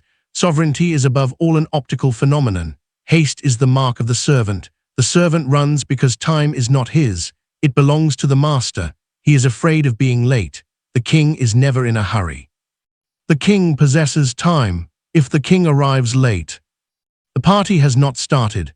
The party starts when the king arrives. You must eliminate the vibration of haste from your system. Haste is a declaration of scarcity. It screams, there is not enough time, I'm not in control. The sovereignty protocol demands you move with deliberate slowness. Walk 10% slower, speak 10% slower, eat slower. When you slow your physical pace, you send a feedback signal to your brain. Everything is under control. There is no threat. Your cortisol level drops. Your charisma rises. A slow, deliberate movement indicates a greater gravitational mass. Large planets move majestically. Small asteroids move erratically. Be a planet, not a space stone. Force the world to wait a second. You will find that the world gladly waits for one who values themselves. Here we arrive at the core of power. A king can lose his territory, but he never loses his composure. If someone can make you angry, they have conquered you. If someone can make you cry or fear with a word, they are your owner. You have the remote control to your emotions in their hands. The sovereign builds an immunity field.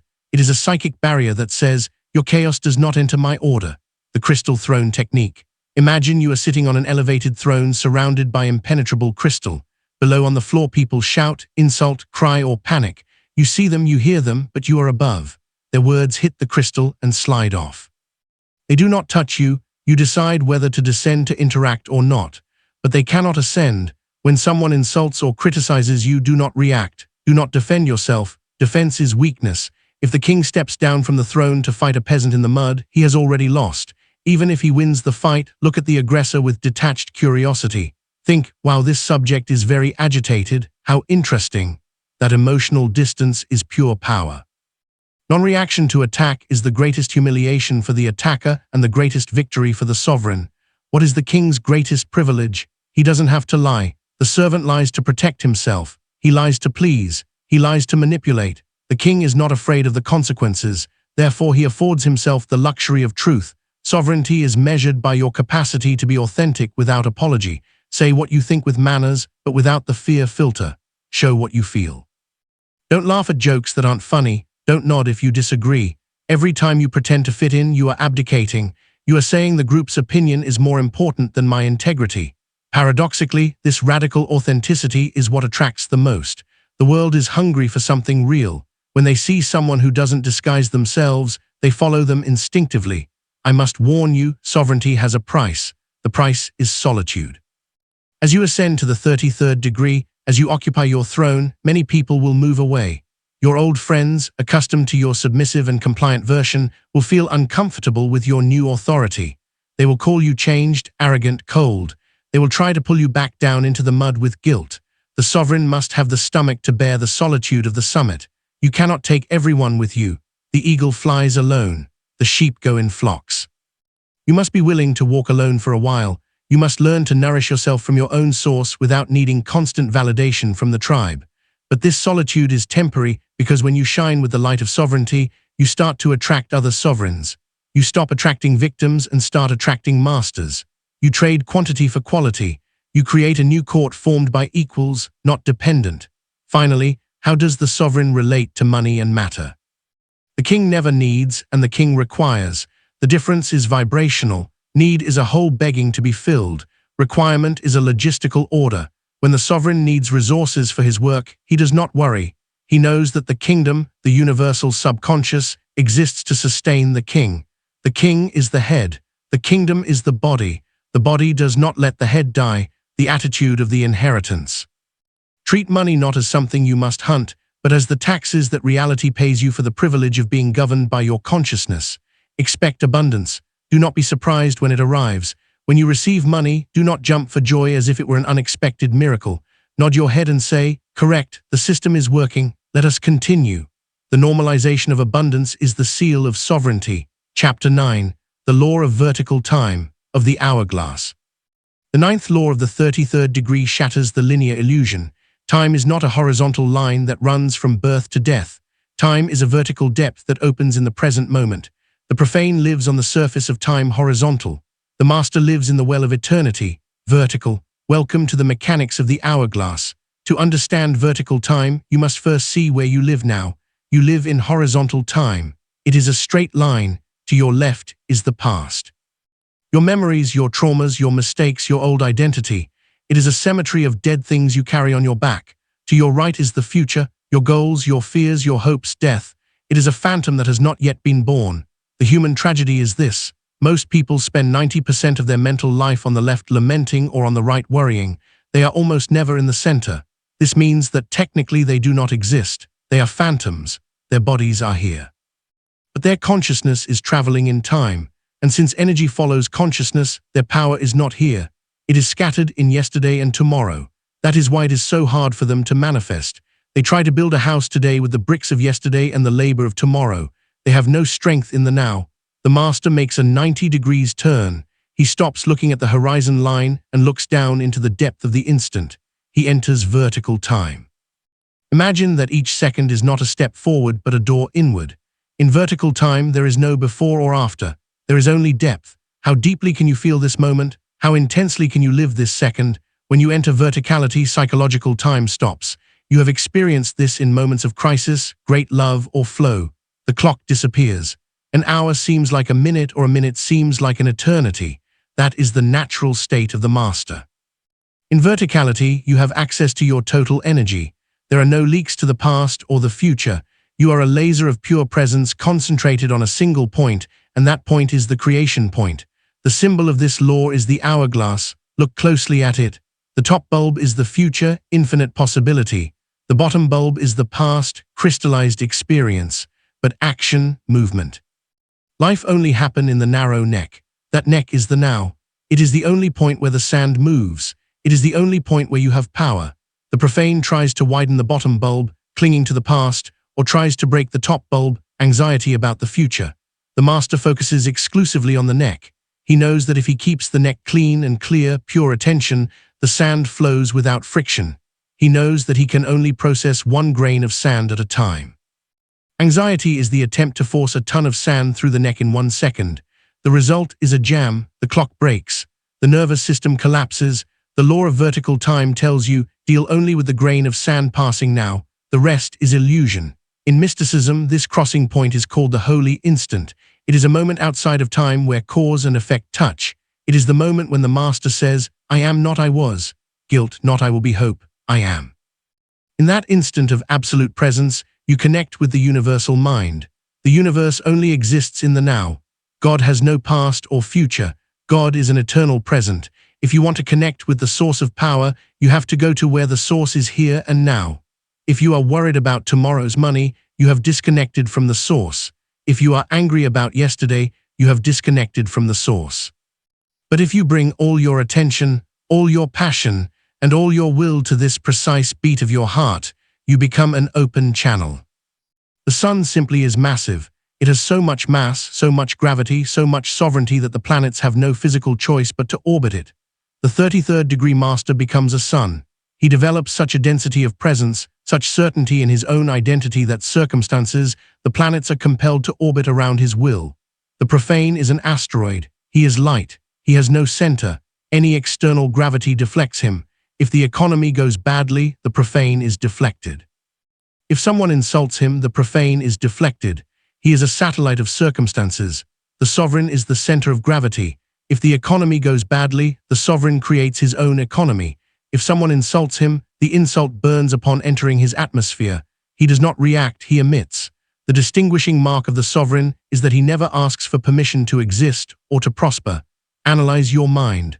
How many times a day do you ask for psychological permission? Is it okay if I take this break? Will they love me if I am myself? Do I deserve to have so much money? Each of these questions is an abdication. You are seeking external authority to validate you. The sovereign operates under the decree of origin. He knows that his desire is the only justification he needs. He knows that his existence is the only validation he requires. The master does not say, please universe, give me this. The master says, I choose this, and because I am the cause, the universe is the effect. This is not the arrogance of the ego which shouts because it is afraid. It is the absolute calm of the law. It is the difference between the child who asks for pocket money and the owner who signs the check. How is the throne reclaimed? It is not an external action. It is an inner posture. You must learn to sit down. Metaphysically, standing or running implies that you are seeking something, that you are restless, that you have not yet arrived. Sitting down is the act of supreme power. The king sits while others stand. Sitting implies I have already arrived. I am not in a hurry. I am not afraid. I am in my place. The practice of sovereignty is the practice of resting in your own authority. It is stopping the running after things, money, love, recognition, and sitting in your center, knowing that your gravity will attract them to you. It is stopping the striving to be someone and starting to enjoy being who you are. When you sit on the inner throne, your vibration changes from need, void, to sufficiency, fullness, and the universe, which hates a vacuum but loves fullness, responds instantly. In the world of matter, entropy constantly attacks. The world will try to dethrone you. Traffic will try to steal your peace. The boss will try to steal your dignity. Family will try to steal your identity. Every social interaction is at a subconscious level a status negotiation. The world constantly asks, are you the king or are you the subject? If you hesitate for 1 second, the world turns you into a subject. To maintain the throne, you need a 24-hour active defense and projection system. You need the daily coronation protocol. It is not arrogance. It is the necessary hygiene to protect your light. We enter the spirit's etiquette manual. The battle for sovereignty is won or lost in the first 10 minutes of the morning. The profane wakes up and the first thing he does is grab his phone. He checks emails, news, messages. What is he doing energetically? He is asking for orders. He is asking the world, what should I fear today? What should I do? Who is angry at me? He puts on the slave uniform before getting out of bed. The sovereign never touches the world before touching himself. The investiture protocol is sacred. Before your feet touch the floor, you must put on the invisible crown. The verticality exercise. Sit on the edge of the bed, don't get up yet, close your eyes, visualize a column of light descending upon you, an etheric gold structure anchoring into your spine. Feel the weight of the crown. It is not light. It carries the weight of absolute responsibility. Say internally, I am the authority in my world. Nothing enters my kingdom without my permission. Today I do not serve time. Time serves me. This act of centering creates a shield of density. When you leave your room, you are not a leaf in the wind. You are a force in motion. If you do not crown yourself every morning, the world will put the slave collar on you before noon. The clearest proof of a lack of sovereignty is justification. Observe the profane. When he says no to a request, he immediately adds an excuse. I can't come to your party because I have to work, and also my head hurts and my car.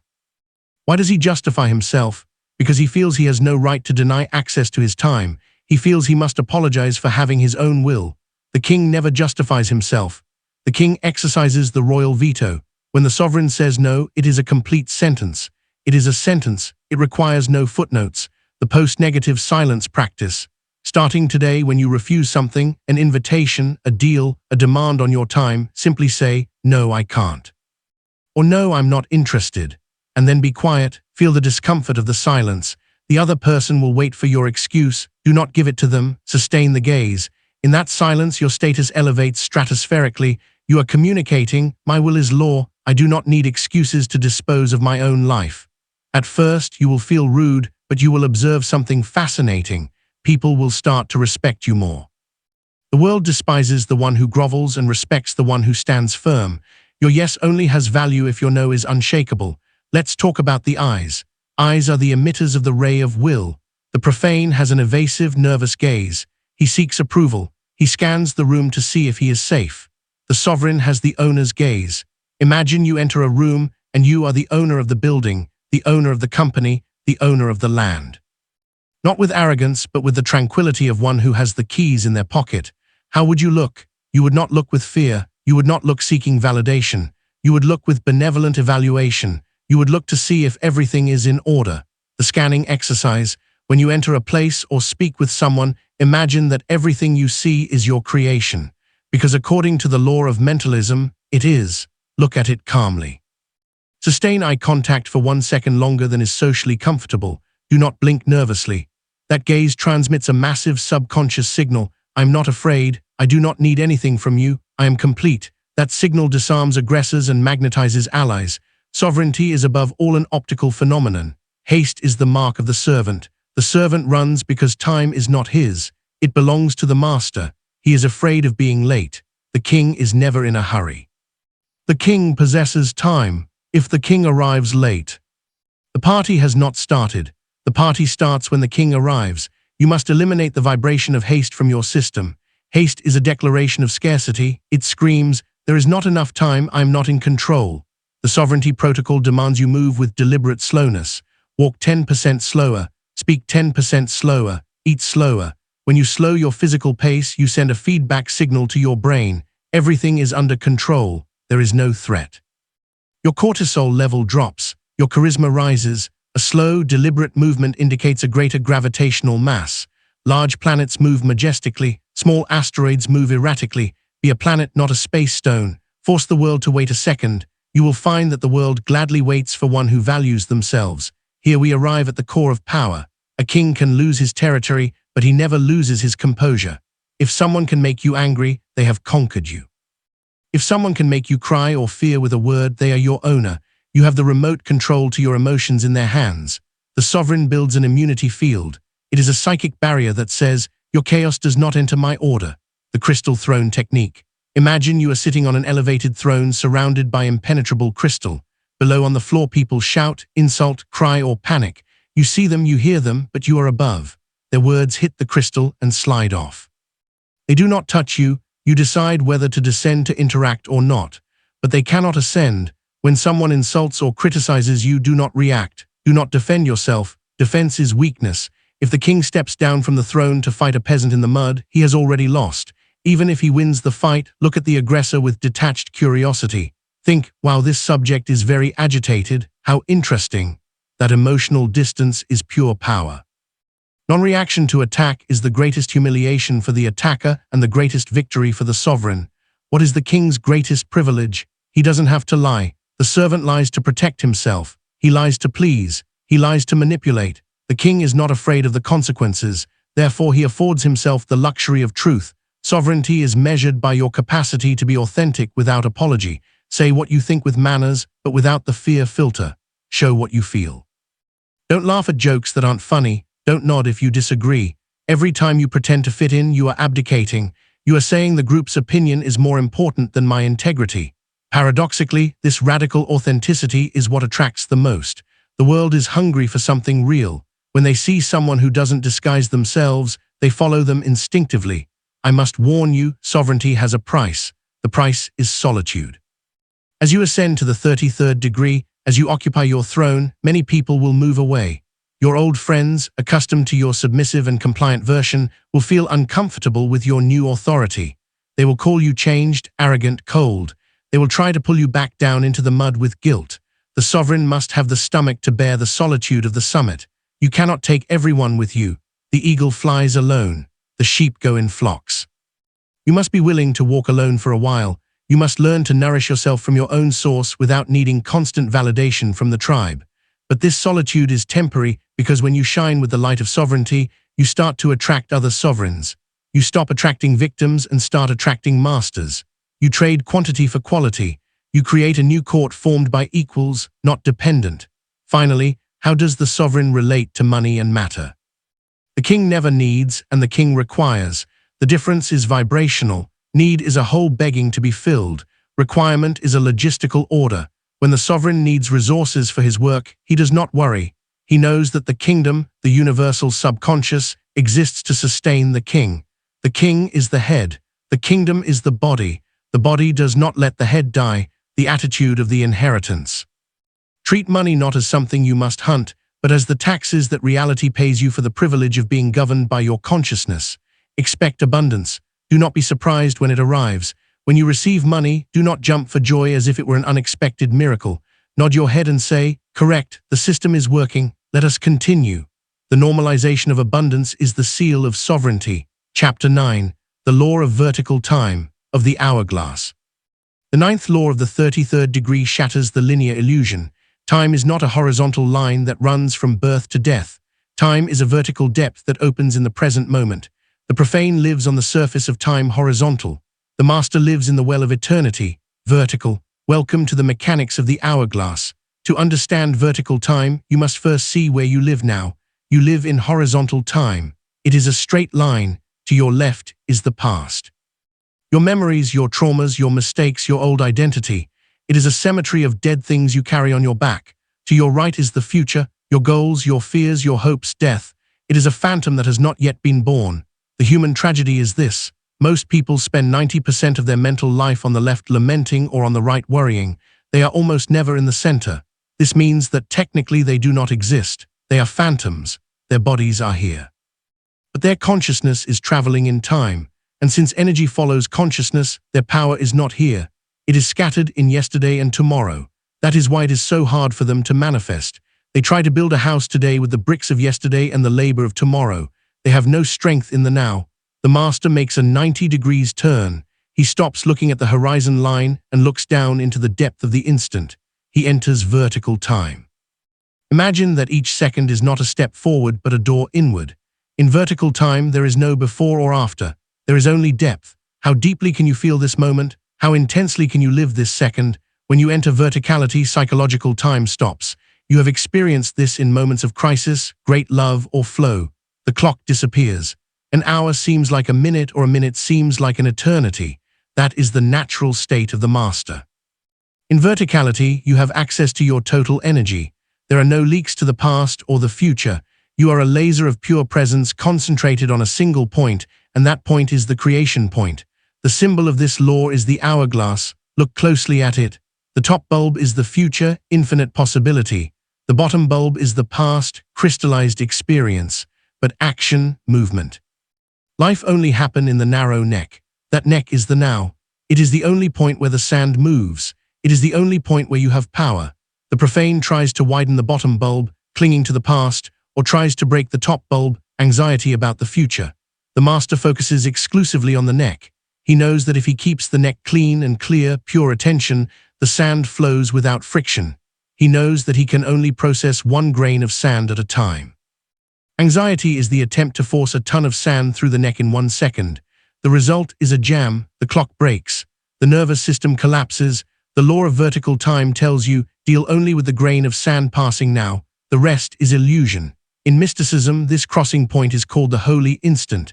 It is a moment outside of time where cause and effect touch. It is the moment when the master says, I am not I was, guilt not I will be hope, I am.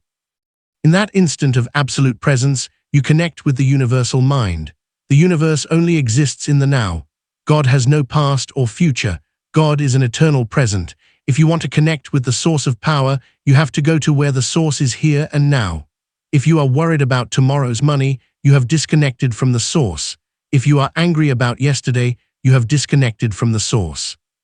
But if you bring all your attention, all your passion, and all your will to this precise beat of your heart, you become an open channel. The infinite energy of the upper bulb rushes through you without resistance. You manifest at light speed because there is no time resistance between your desire and your reality. You have eliminated temporal friction.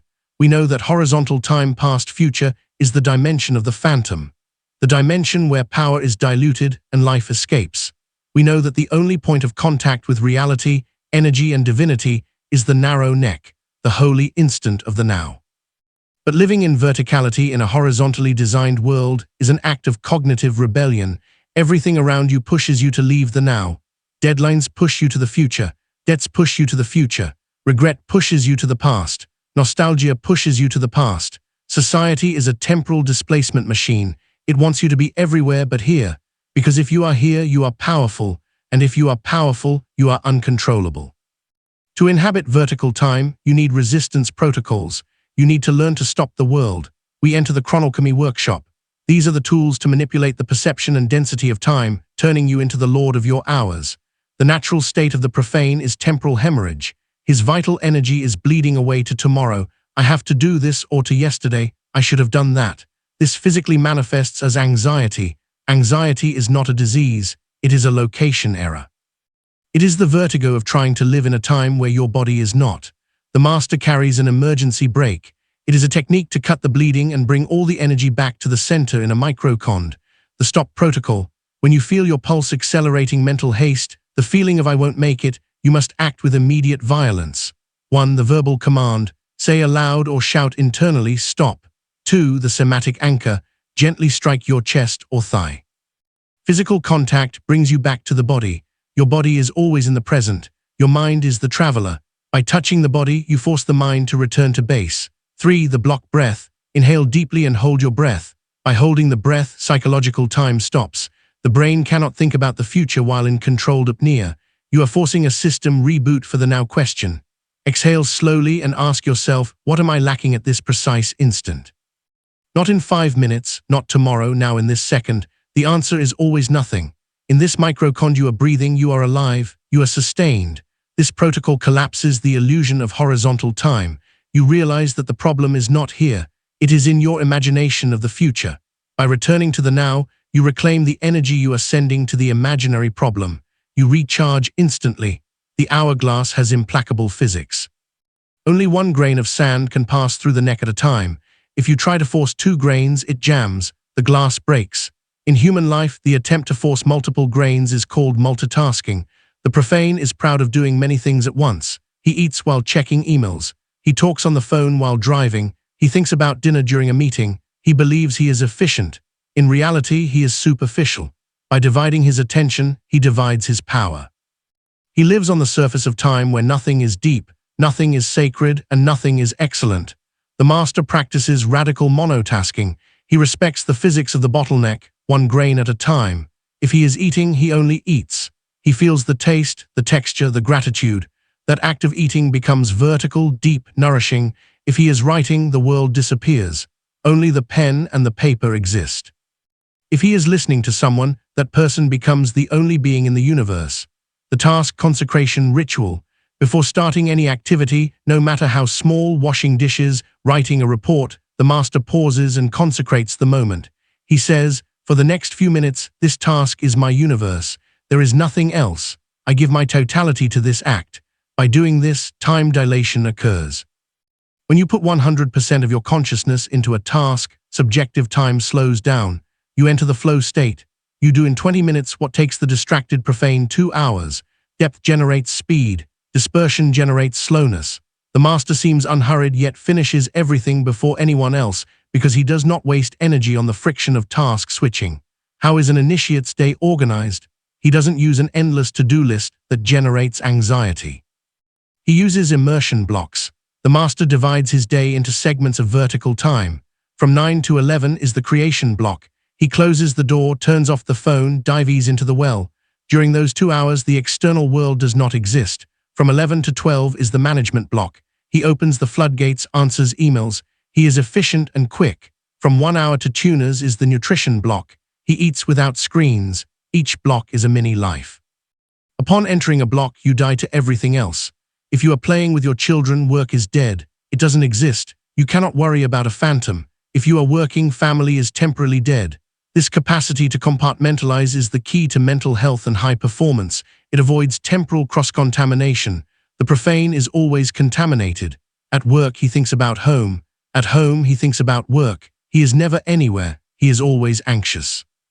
The master is totally where he is, and that totality is power. One of the greatest thieves of life is the concept of waiting. Waiting in the bank line, waiting in traffic, waiting for the doctor to call, waiting for the microwave to finish. The profane hates waiting. He feels he is losing time. He gets anxious, checks the clock, complains. His mind drifts to the future. When I'm served, the present becomes an annoying obstacle between him and his desire.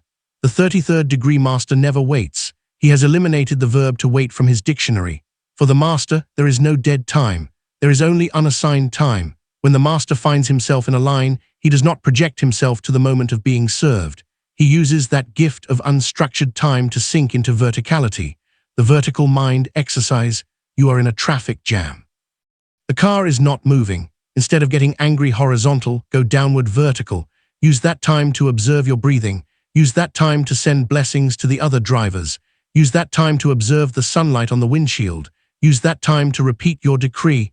I am. You transform the waiting room into an improvised temple. Suddenly, the traffic jam is not an annoyance. It is a meditation opportunity. The time others lose in stress, you gain in peace. You have transmuted the lead of boredom into the gold of presence. One who knows how to inhabit the instant is never late because he is always exactly where life is happening. Physics teaches us that time is relative. Gravity and speed alter it. Consciousness also alters it. Time is elastic. It stretches and shrinks according to your vibrational frequency. Low vibration, fear, boredom, time crawls. A minute of pain feels like an hour. Density is high. High vibration, joy, passion, time flies. Hours feel like minutes. Density is low. But there is a third state, the master's state, spacious time. It is when the vibration is so high and the attention so focused that time seems to stop. But you are hyper-efficient within it. You feel you have all the time in the world. There is no haste. You see details with clarity. It is the state of the samurai in combat. Everything moves in slow motion. How is elasticity activated? Through non-resistance to the now. Haste is resistance. It is saying, I want this moment to pass quickly. That resistance creates friction, and friction makes time feel sticky and heavy. When you fully accept the moment, when you surrender to the natural speed of the event, the friction disappears. You glide through time, the I have time technique. When you feel you are running late, don't rush. Stop for a second and say, I am the owner of time. I have all the time I need. Walk calmly. Paradoxically, by eliminating the vibration of running late, you eliminate obstacles. Traffic lights turn green, the elevator is waiting. The person you are going to meet is also delayed. Reality synchronizes with your calm. Haste creates delays. Calm creates fluidity. The The most advanced use of vertical time is for manifestation. In Chapter 4, we talked about selecting the timeline. Here we talk about bringing it into the present. The master does not see the future as something that is going to happen. He sees it as something that already exists in the eternal now, only on a different frequency. For the master, visualization is not imagining the future. It is remembering the future. If everything happens simultaneously in vertical time in the mind of God, then your success 10 years from now is happening right now in a higher layer of reality. You can access that layer. You can remember what it feels like to be rich even if you are poor. You can remember what it feels like to be healthy even if you are sick. The inverse memory protocol. Say it in silence. Connect with your future self who is your real self on another frequency. Ask it to send you the feeling of victory. Feel that feeling. Anchor it in your body. Now open your eyes. You are in the physical present, but you carry the vibration of the future. You have bent time. You have superimposed the future onto the present. This superimposition accelerates materialization because the universe cannot sustain two contradictory realities in the same space for long. Either you drop to the old reality or reality rises to your new frequency. If you stay in the verticality of the memory of the future, reality rises. We conclude with the mystical vision. The goal of the 33rd degree is not to manage time to be productive and earn more money. It is to manage time to touch eternity. William Blake said to see a world in a grain of sand and a heaven in a wild flower. Hold infinity in the palm of your hand and eternity in an hour. That is the goal. To be able to live a moment so fully, so deeply, so free of past and future that that moment is worth a lifetime. To look into your child's eyes and be there totally without the phone, without the worry of work. That is immortality. To feel the sun on your face and not wish you were anywhere else. That is heaven. The profane runs toward death, hopping to rest when he arrives. The master rests in life, finding eternity in every breath. Vertical time is the exit door from the matrix of linear time. It is the door to freedom. Chapter 10, the law of the keystone, the unit. This is the last illusion of the profane and even of the advanced initiate, the illusion of separation. You believe you are a drop in the ocean. You believe you are a small transmitter sending signals to a large satellite. The 10th law, the law of the 33rd degree, is the destruction of that boundary. The master is not in the universe. The universe is in the master. There is no inside and outside. The observer, the observed, and the act of observing are one and the same. You are the keystone that holds reality together. Welcome to the consciousness of unity. Look at the stone arch. You have a pillar on the left, Jason, force male. You have a pillar on the right, bows form female. Both rise toward the sky, but they are separate. If they remain so, they are two isolated towers. They serve no purpose. For them to be useful, they must curve toward each other. They must seek each other. And at the highest point where they should collide and fall, the keystone is inserted. The keystone is the wedge-shaped piece that unites the force of the left with the form of the right. It transfers the weight from one side to the other. It makes tension turn into stability. In your life, the keystone is the consciousness of unity. Until now, you have operated in duality. I want on subject versus the desired object. My will versus the world's resistance. This duality creates friction. It creates distance. The law of the keystone tells you you are the object you desire. There is no distance. The money you seek is not something you have to get. It is a quality of your own energy that you have to recognize. Health is not in the doctor. It is in your vibrational pattern. Love is not in another person. It is your own essence seeking reflection. When you place the keystone, you stop chasing and start emanating. You understand that everything you see outside is just a mirror of your own insides. If everything is you, what can you fear? What can you lack? The ancient alchemist said, all is in the all. Modern physics calls it the holographic universe. If you cut a hologram into 100 pieces, each small piece contains the complete image of the whole, just with less resolution. You are a holographic fragment of the mind of God. This means you don't have a part of God's power. You have all the power coded in your center. You don't need to connect to the universe's Wi-Fi. You are the signal. The profane prays to a God who is up high in the clouds, external and capricious. He feels small. The 33rd degree master does not pray to God. He prays from God. He operates from the assumption that his mind and the universal mind are the same fabric. When the master thinks, God thinks. When the master decrees, the law moves. This is not a declaration of ego. I am God said by the small personality. It is a declaration of responsibility. I am the channel through which divinity experiences itself. It is supreme humility and supreme power at the same time. If you understand that you are the whole, the struggle ends. Why would you fight against your own hand? Why would you hate your own foot? If your enemy is part of you, a projection of your shadow, you do not fight, you integrate. If scarcity is part of you, a projection of your fear, you do not combat, you heal. The keystone brings deep peace. It is the end of us against them. It is the end of me against the world. The world is your extended body. You treat your business as you treat your lung, with care, expecting it to work without anxiety. You treat your employees or clients as you treat your cells, nurturing them so they serve you. When you stop fighting reality and start cooperating with it, as if it were your own body, friction disappears. You enter the perpetual flow. Things cease to be difficult because there is no one pushing against you anymore. It is only you dancing with yourself in the mirror of the cosmos. In the Bible, it is said, if your eye is single, your whole body will be full of light. The single eye is the vision that has transcended the duality of good and evil. It is the vision that sees the underlying perfection. The profane sees tragedy. The master sees evolution. The profane sees loss. The master sees space for the new. The profane sees death. The master sees transformation. Placing the keystone means adopting the unified vision. It means trusting that everything that happens in your life, absolutely everything, is part of a perfect architecture designed for your expansion. Even the pain, even the fall, everything is material for the temple. When you look at the world with a single eye, fear dissolves because fear requires something external to threaten you. If nothing is external, nothing is a threat.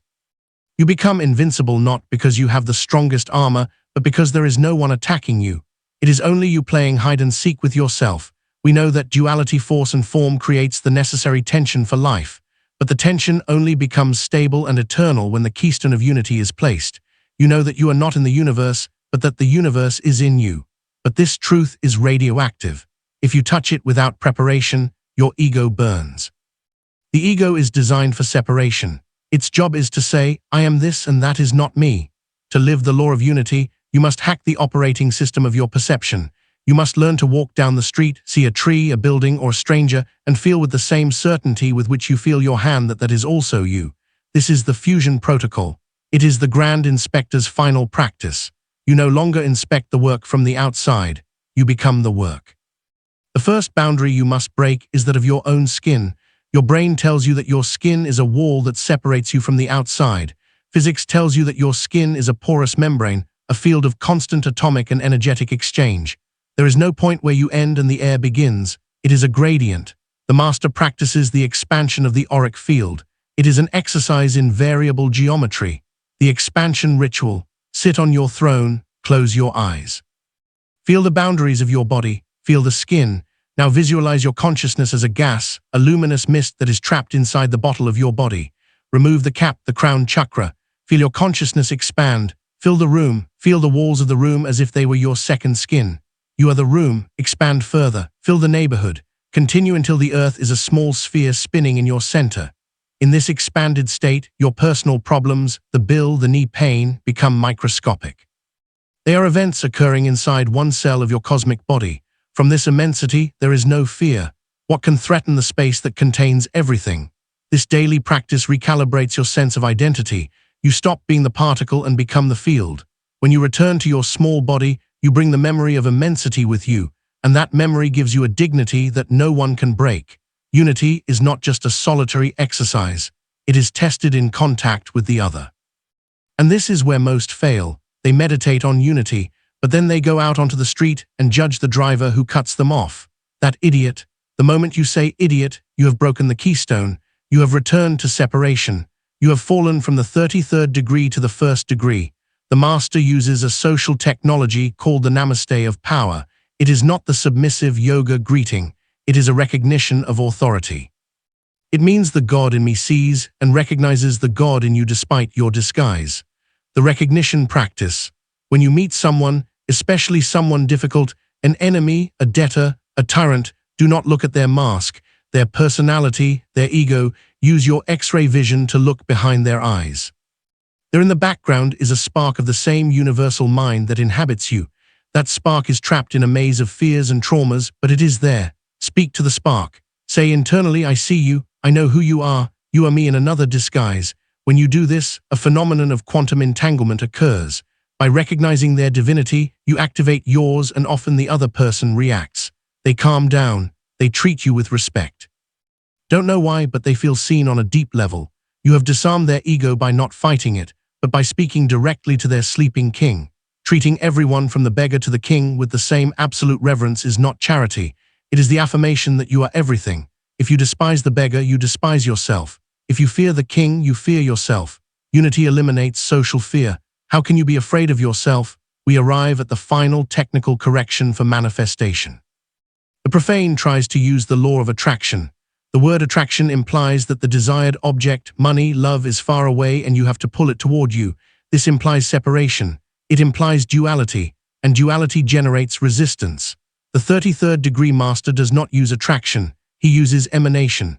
Since the keystone unifies everything, the master knows that money, health, and love are already within his field of consciousness. They are not out there. They are here in a latent state.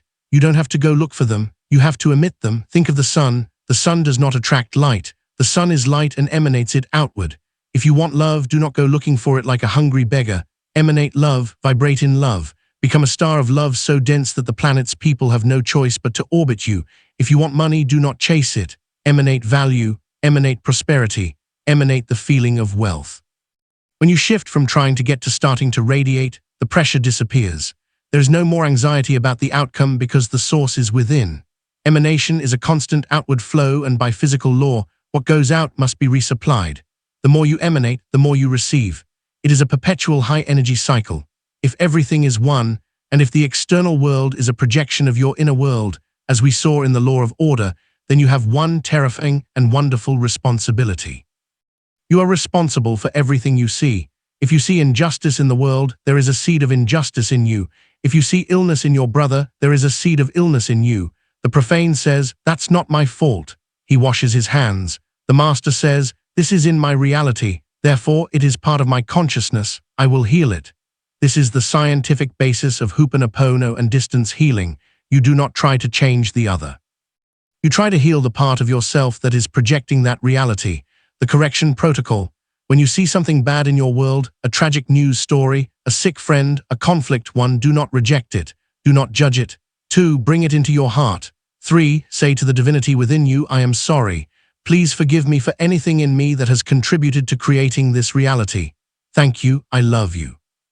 4. Cleanse your own perception until you can see the situation with peace and love. When you heal your perception, the external hologram changes. Sometimes the problem is solved miraculously. Sometimes it simply stops affecting you. But the result is that you have restored unity. You have closed the crack in the mirror. You have assumed total responsibility. And total responsibility is total power. Only the one who takes responsibility for the world has the right to govern it.